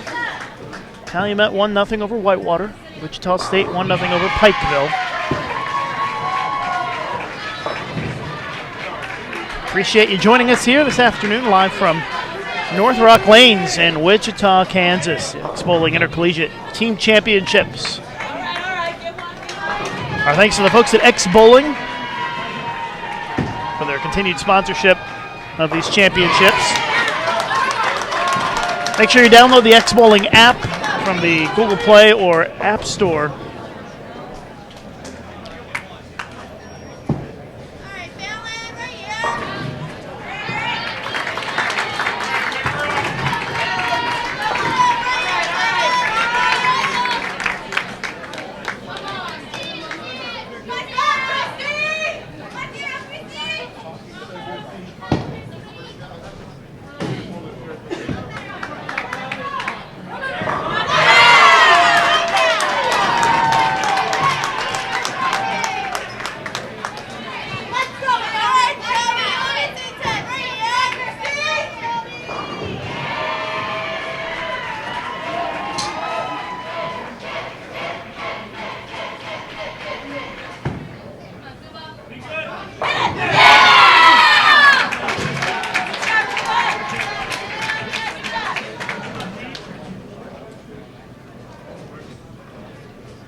Pikeville will double to start.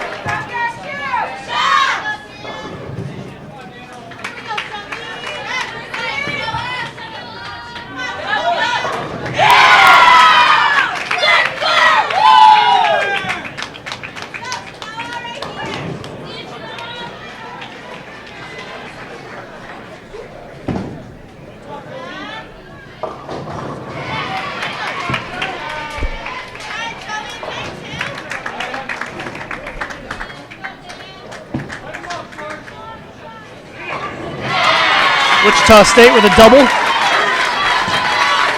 They make up for that open frame in the first. Calumet working on a double here.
Open frame for Wichita State.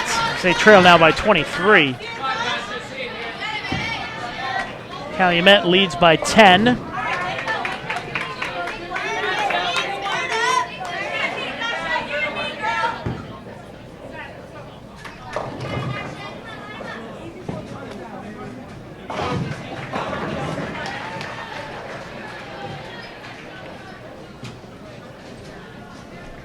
Pin lead for Calumet.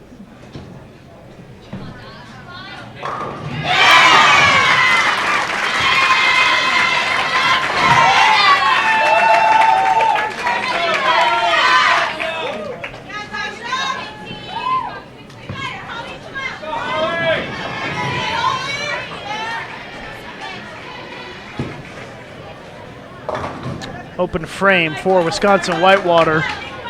It's going to fall a bit more behind here.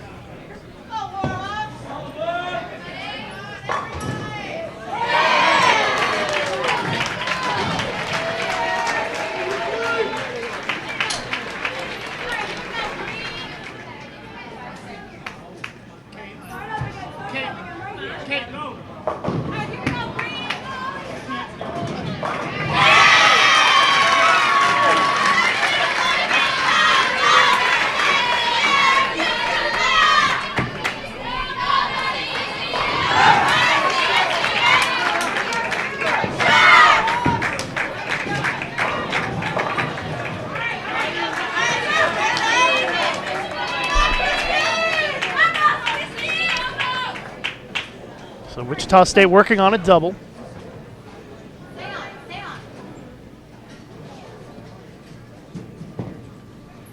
Pikeville up by 11. Calumet with the 7-10 split in the 7th. They still lead by 12, though. That'll be cut to 2 if Whitewater can toss another strike here for a double.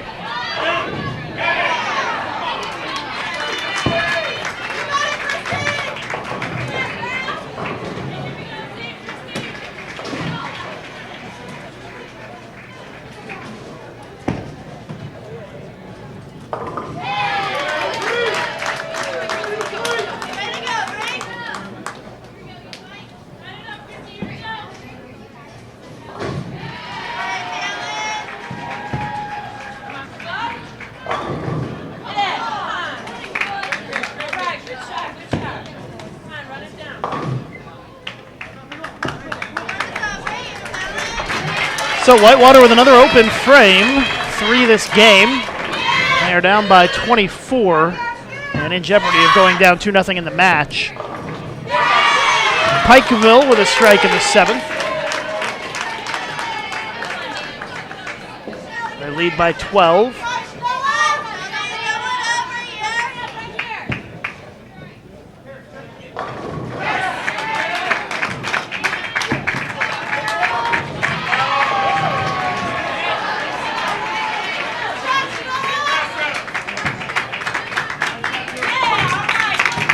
Chance for Pikeville to grow the lead here.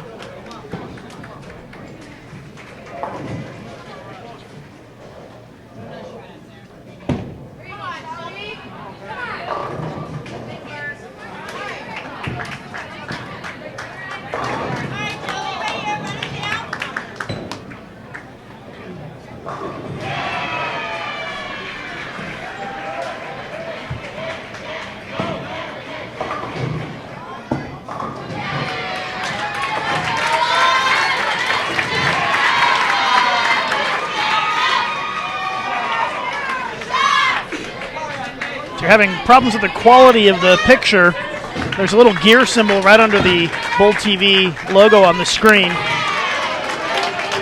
You click that, you can change the quality level. And if it stays bad, it's probably your internet connection that is causing you the problems. Coming down to the last couple of frames here, game 2. 21-pin lead for Calumet, 13-pin lead for Pikeville.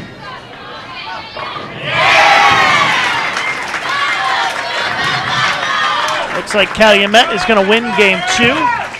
So a 2-0 lead for Calumet.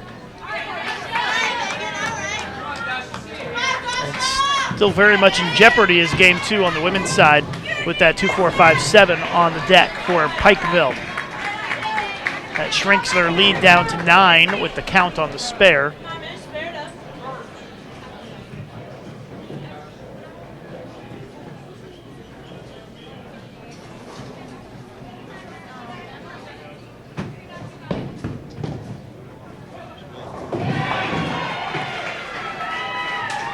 Whitewater finishes with a 139 game.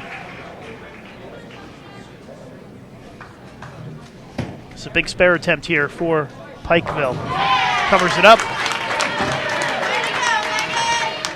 Wichita State has a chance to shoot 213 if they strike out, and that would shut out Pikeville by a pin.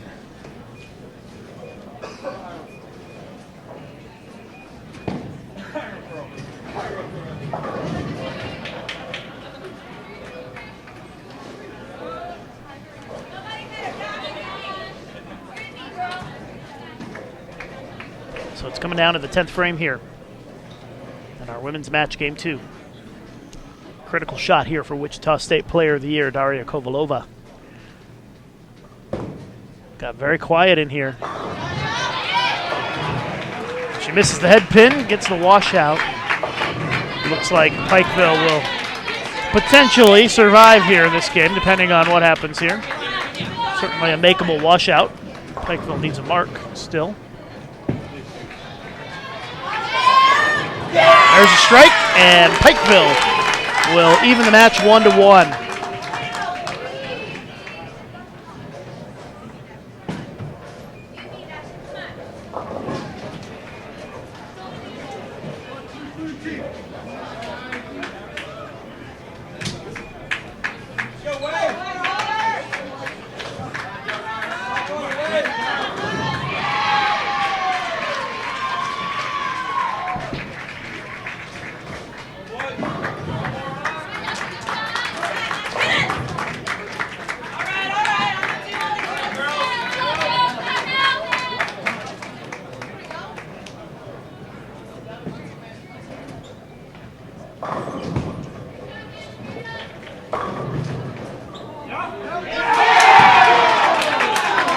Strike for Whitewater to start.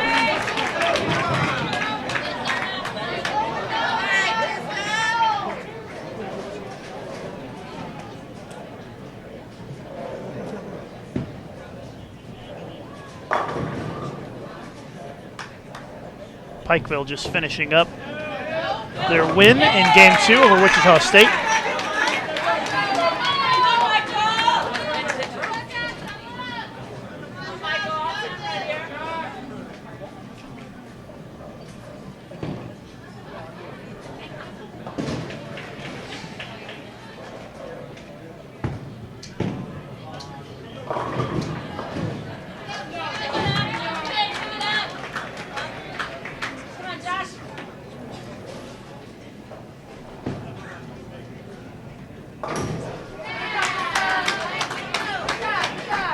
Pikeville wins 202-181.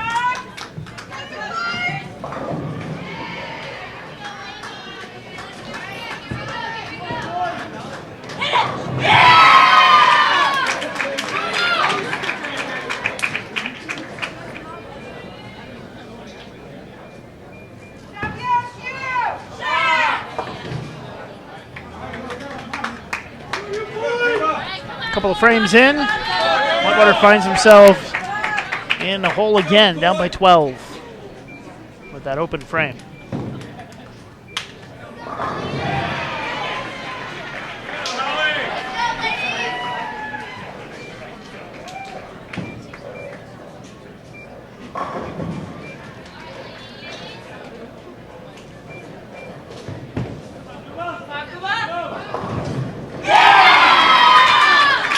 Double for Calumet, 22-pin lead early. Whitewater better get it going, or they may be down 3-0 before they know it here.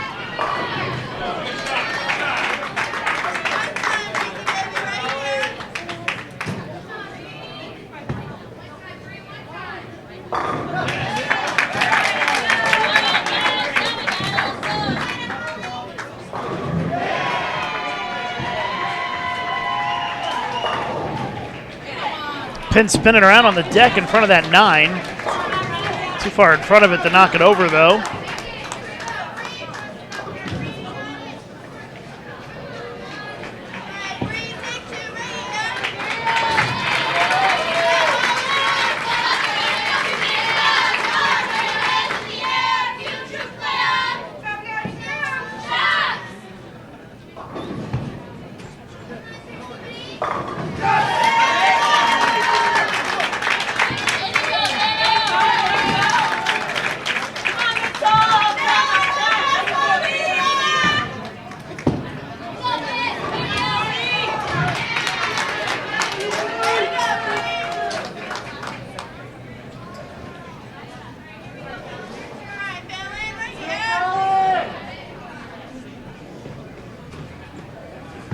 Whitewater working on a double.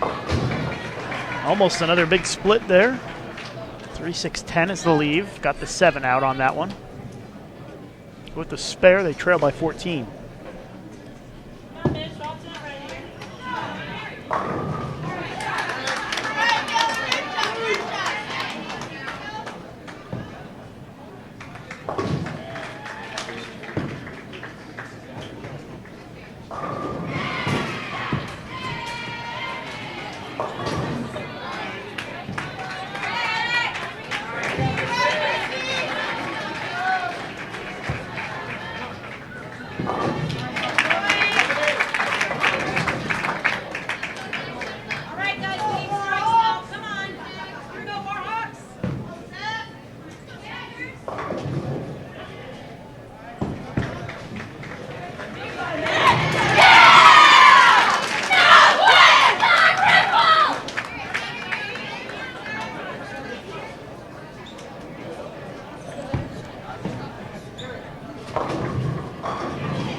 Eight 10 for Whitewater here. You just feel like things are slipping away from them.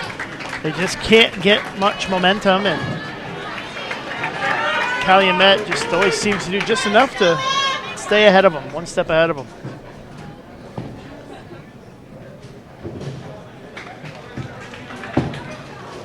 Pikeville up 14. Well, Calumet pitches that one out the window, gets 3 off the right, but it count doesn't matter all that much because it's on a strike.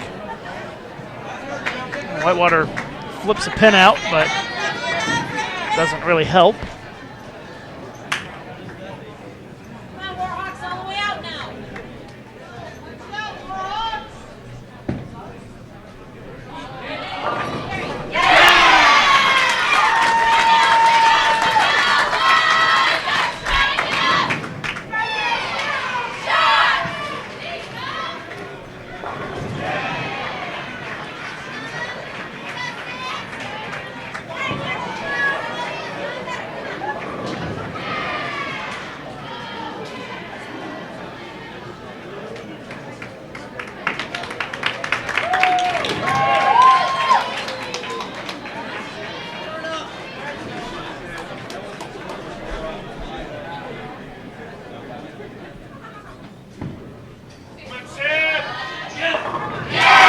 Double for Wichita.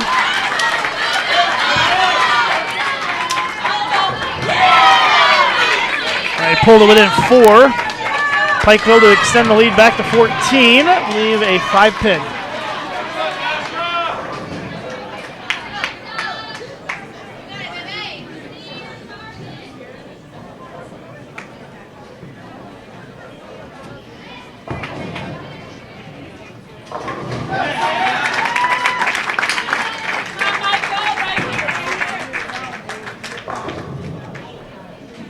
Seven-pin lead for Calumet here in Game 3. And Kovalova delivers A perfect strike in the 5th. 3 in a row for the Shockers as they take the lead.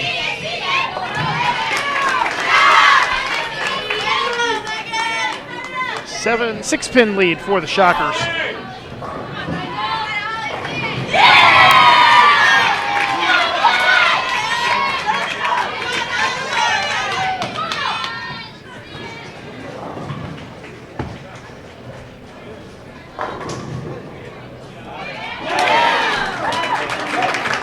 Lindenwood, Robert Morris men tied 1-1. Looks like they're bowling in game 3 right now. And on the women's side, Stephen F. Austin, St. Francis tied 1-1, and our featured match, Wichita State, Pikeville 1-1. All of these matches are elimination matches. Wichita State trying to keep the string going and extend the lead. Looks a little right, leaves the washout. Calumet with a double. They still holding on to that 27-pin lead on Whitewater here.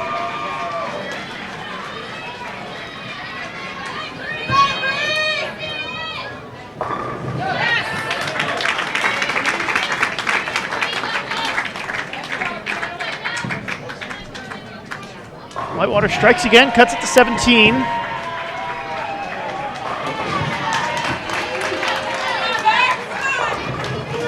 Calumet answers again.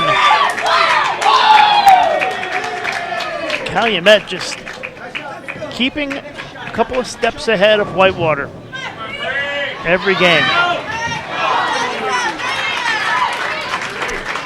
Bringing the sub lefty to shoot the washout, and it's an open frame for the Shockers.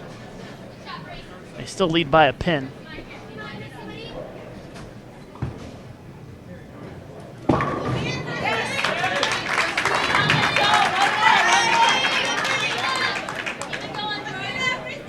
Calumet's going to need a mark here to shut out Whitewater. Mark with good count.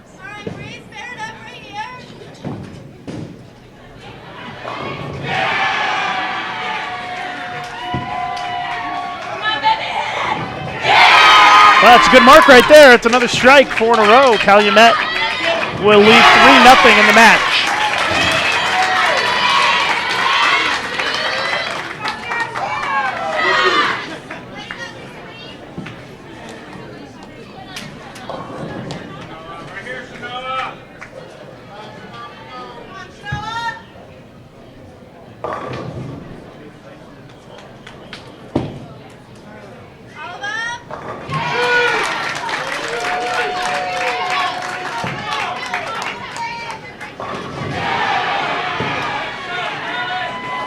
Well, it looks like Pikeville is up by 6 now on Wichita.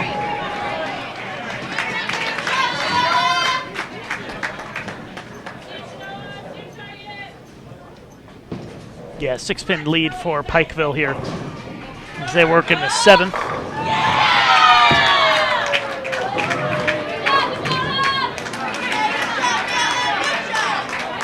Count on the spare makes it a 5-pin lead for Pikeville. And just finishing up game 3 between Calumet and Whitewater, final score forthcoming.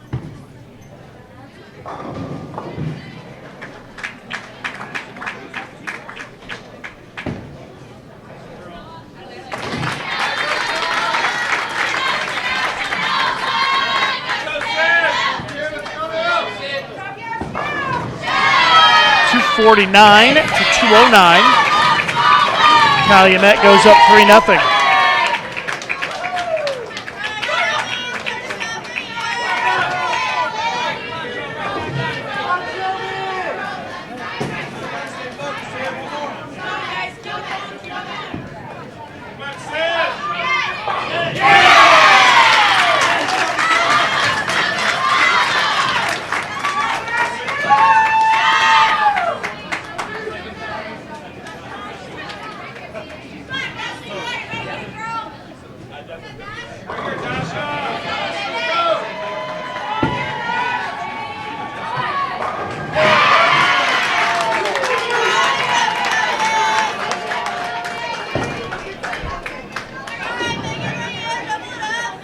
Be an interesting finish here again to our women's match.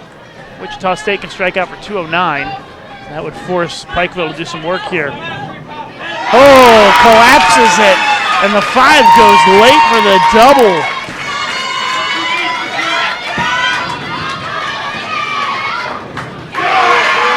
And a big double for Pikeville.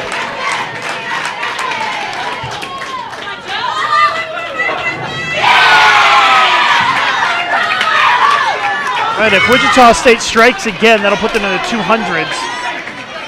And that would force Pikeville to throw the first one in the 10th.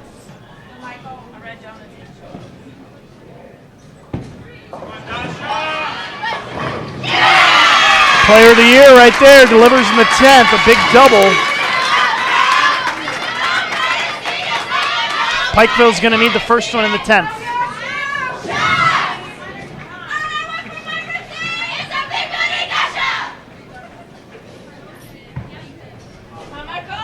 Pikeville's got to have it right here, and it's a 5-count washout, and Wichita State is going to take a 2-1 lead in this match.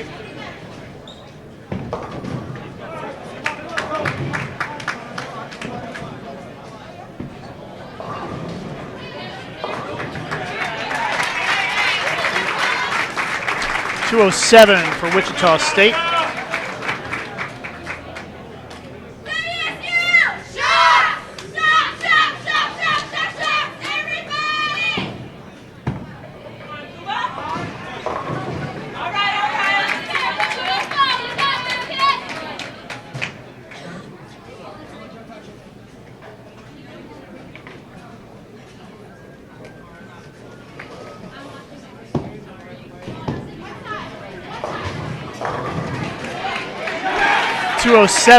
.185, the final score as Wichita State goes up 2-1 on Pikeville.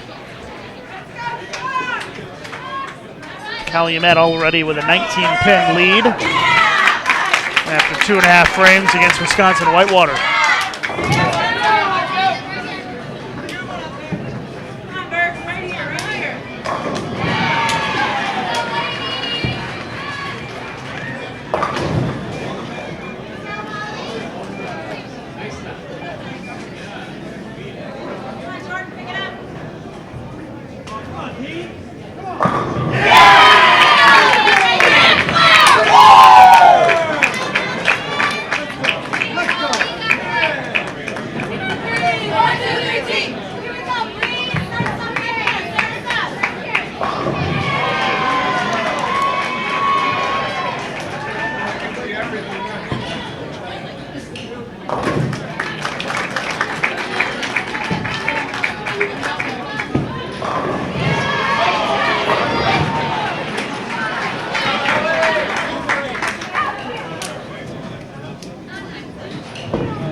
Calumet had a nice string of strikes there, 3 in a row before leaving the 4-7.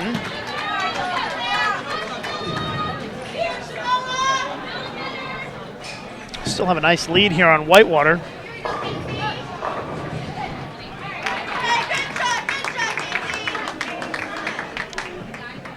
Calumet wins this game, they're going to win the match and move on.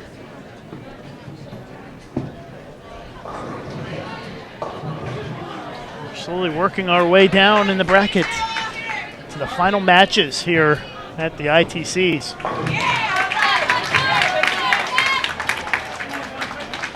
Be down to just a handful of teams after this round.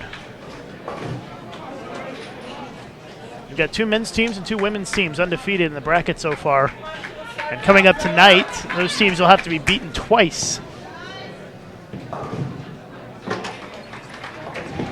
As we will have the matches for the show coming up next. There's a re-oil break, a quick, maybe about a 30-minute break in the action. After this round, we'll go offline and then come back for the 7th and 8th rounds.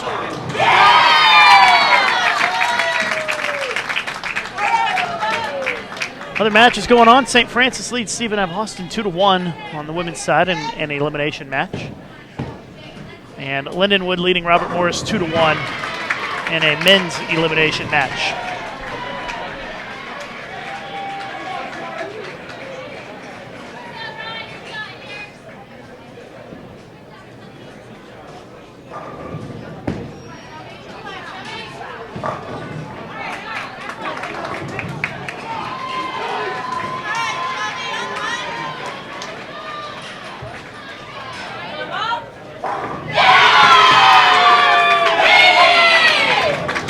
Calumet with a big double. It certainly looks like they're on their way here.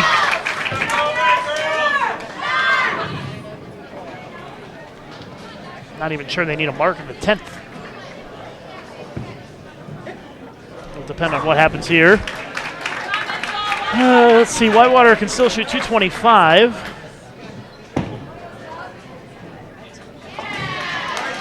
Nine out for Calumet would be 223, so Calumet needs a mark for the shutout and to win the match. Could be your shining moment of the match right here, and got a little bit more work to do. Gonna have to make it for the shutout, but if Whitewater doesn't strike on their next shot, it doesn't matter.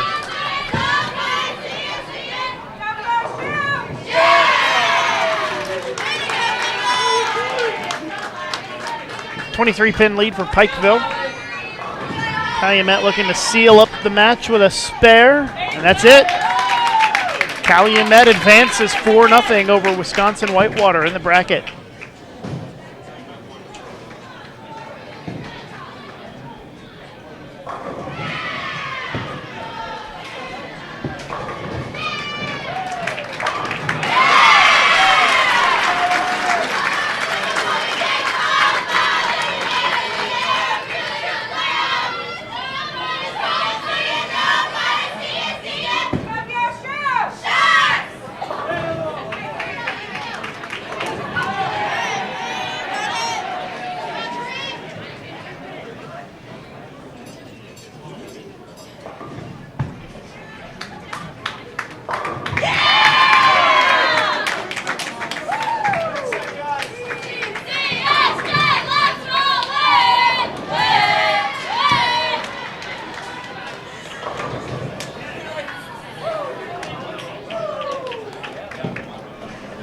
We're going to shift over our camera to show you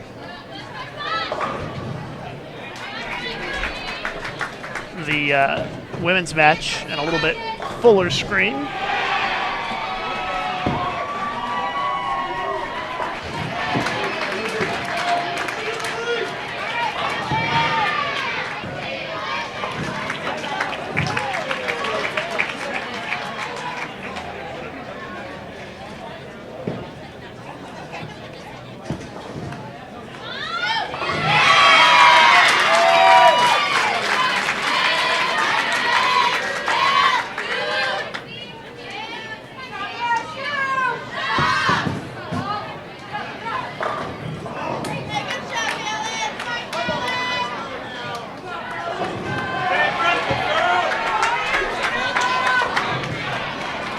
Pikeville leading by 14.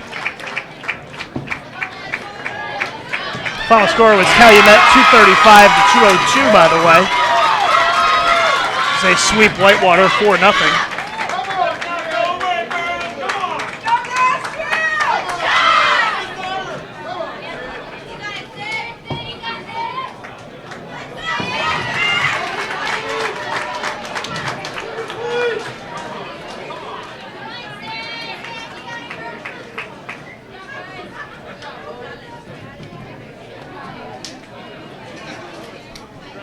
Wichita State trailing by 14, but working on a strike as they step up here in the 9th frame.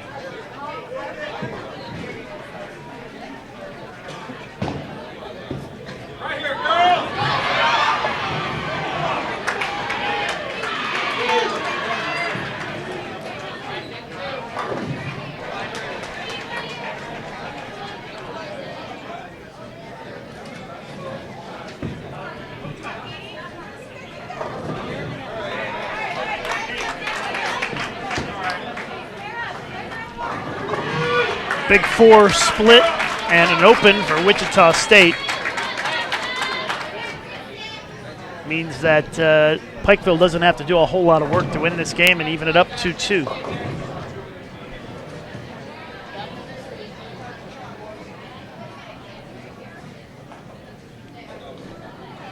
Pikeville pacing at 205 this game.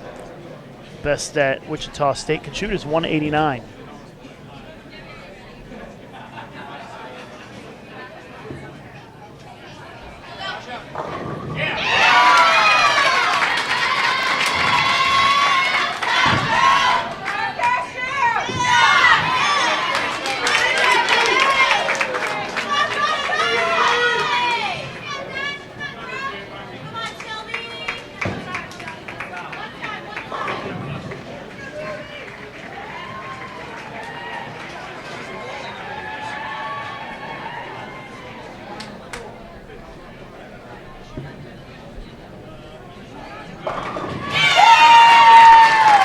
Double in the 10th for the Shockers, puts them in the 180s.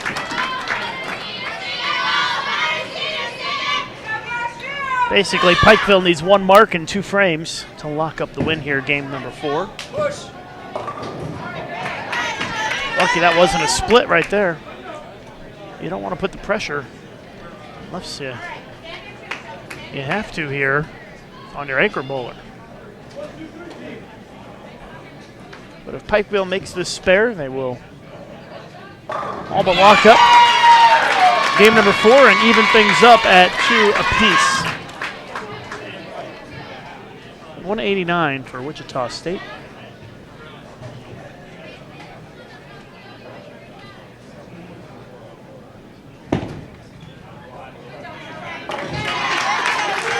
There's the spare. Pikeville just needs a little bit of count here. Let's see, 9 would be the count.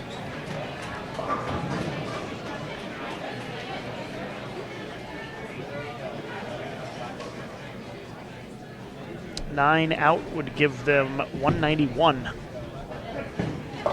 Oh my goodness, washout. So 2 is a tie. Pick it up is a win. So what do you do here if you're Pikeville? I think you go for it. Although there's a big difference between being down 3-1 and 2.5 to 1.5, I guess. Got to make it to win. 2 is a tie. Oh my goodness, hits 2 the hard way. Wow. That is not the way you expect to get the 2. Converts the 210 for the tie, and that is truly bizarre. And we tie at 189.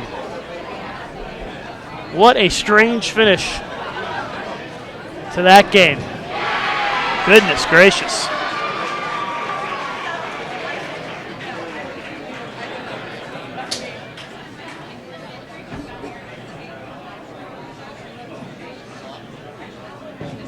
Well, first tie we've had on Bull TV so far in the tournament.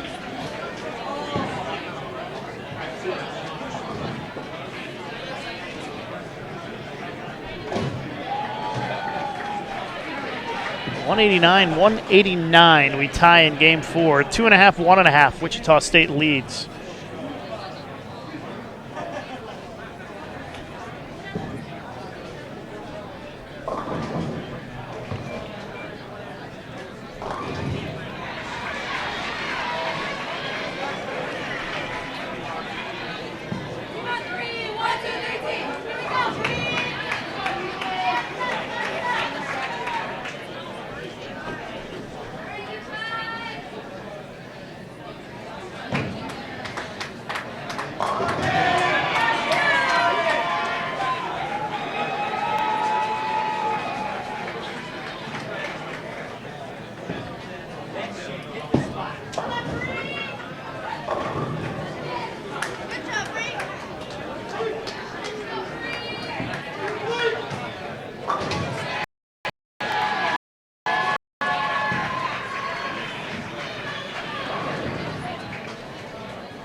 Update on the other matches.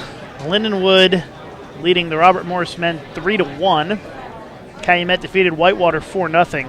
That was our featured match that ended quickly. Stephen F. Austin trailing St. Francis 2-1. I think they just finished another game down there, so should get the update in pretty soon. And then we're 2.5, 1.5. Wichita State leading Pikeville.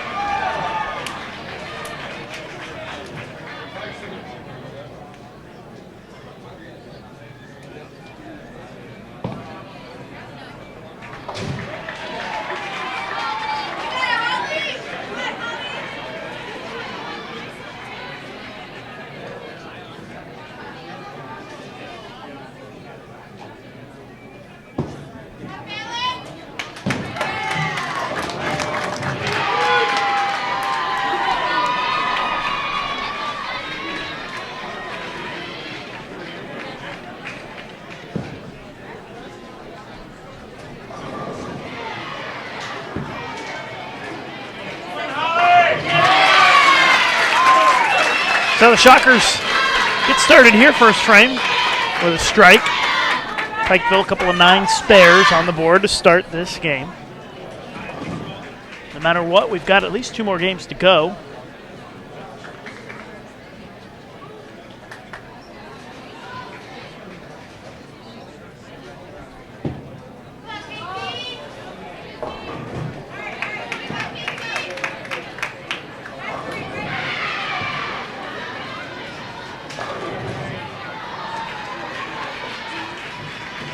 Coming up in our next round, we'll have Wichita State men versus the winner of Lindenwood and Robert Morris.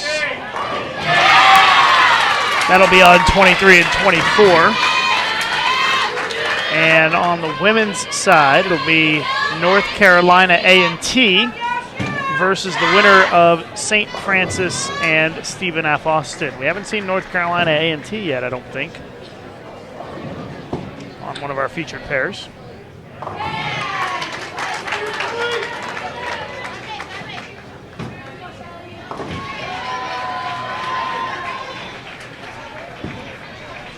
Wichita State with a quick start here with a double. Break up the split. They're going to have to fix the score.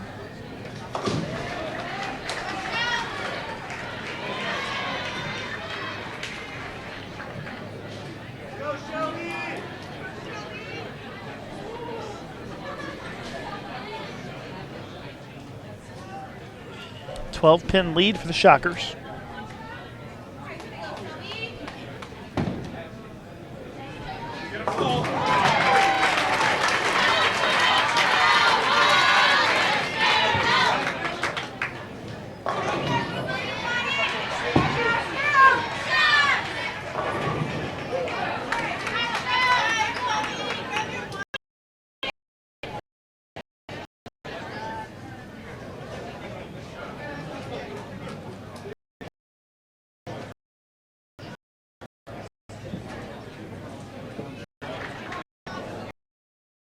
For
eight-pin lead for the Bears.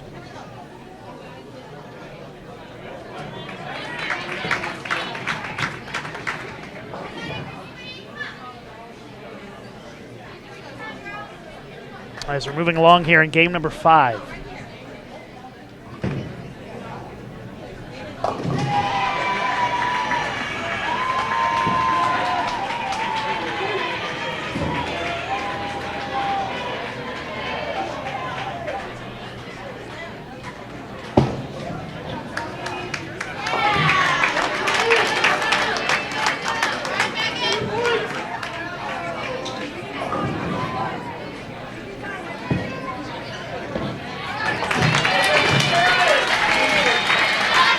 Three frames to go for the Shockers, 1 frame left for Pikeville. Pikeville can strike out for 223, and they're going to go ahead and bowl here in the 10th. Try to put the pressure on. Crossover Brooklyn strike. So Pikeville can shoot 223. Wichita State can still strike out for 235.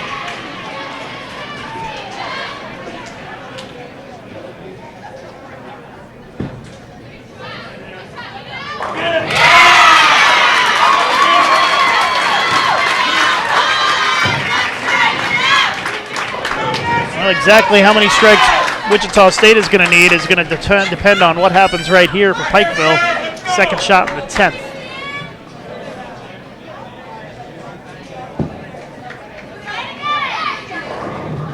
Oh my. Another runaway Brooklyn. Leaves the 9-pin this time.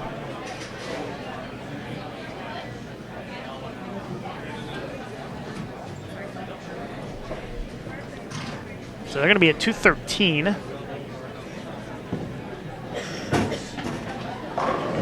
Wichita State can still win with a spare here in the 9th.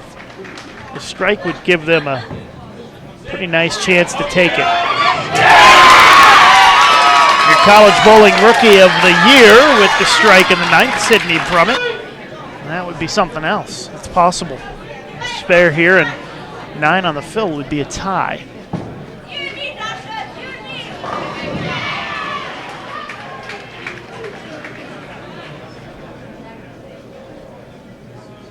First things first, got to make the spare.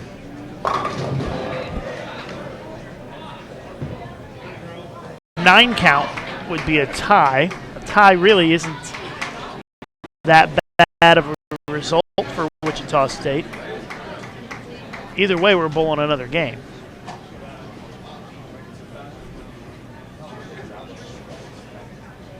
Anything less than 9, we're tied up at 2.5, 2.5.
Starting game 6, a tie.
Baby split conversion for the Shockers, so Pikeville leads by just a pin after 2 frames.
Shockers down 2, a chance to take the lead here in the 5th.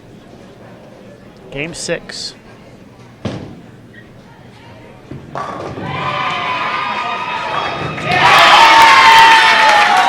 Wichita State goes up by 8.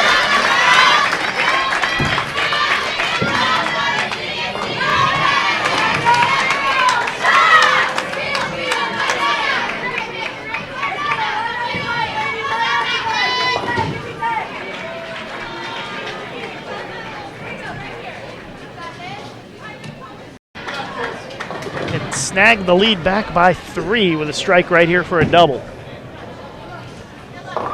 That is right down the noggin for a baby split.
Pin came across.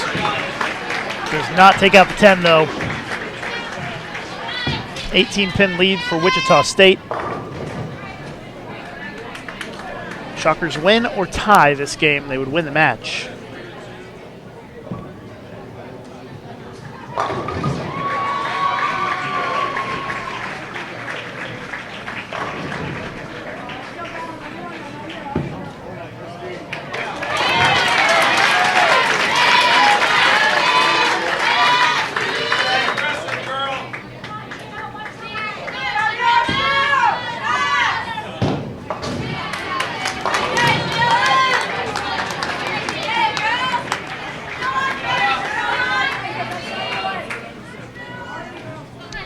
Two and a half frames to go here in Game 6.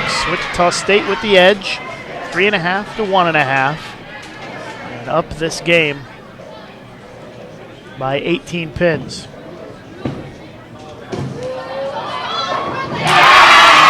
Crossover Brooklyn for the Shockers. Pikeville only 2 frames to go. Need to find a way to strike here. Does not go. And the season is slipping away from Pikeville here.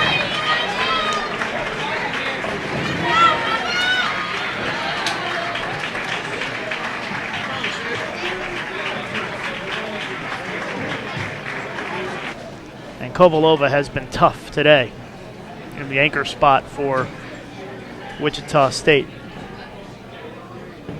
It's not going to matter if Caitlin Simpson doesn't throw a couple of strikes here in the 10th frame for Pikeville.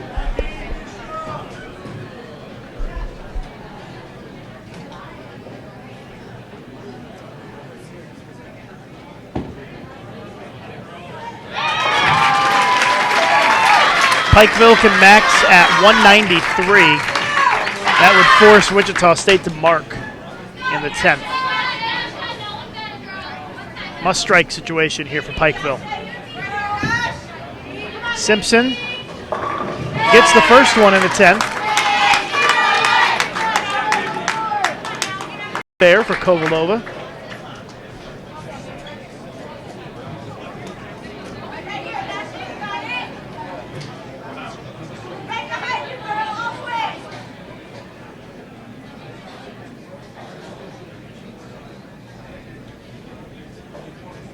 If she doesn't strike here, Pikeville season is over. And just like that, the season comes to an end for the Pikeville Bears as Wichita State will eliminate them and move on in the bracket.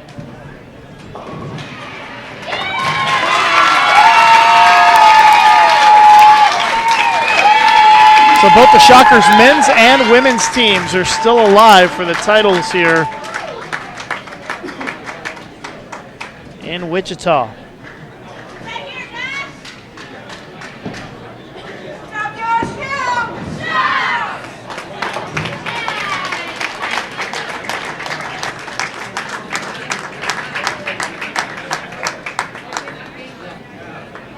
Lindenwood men defeat Robert Morris 4-2.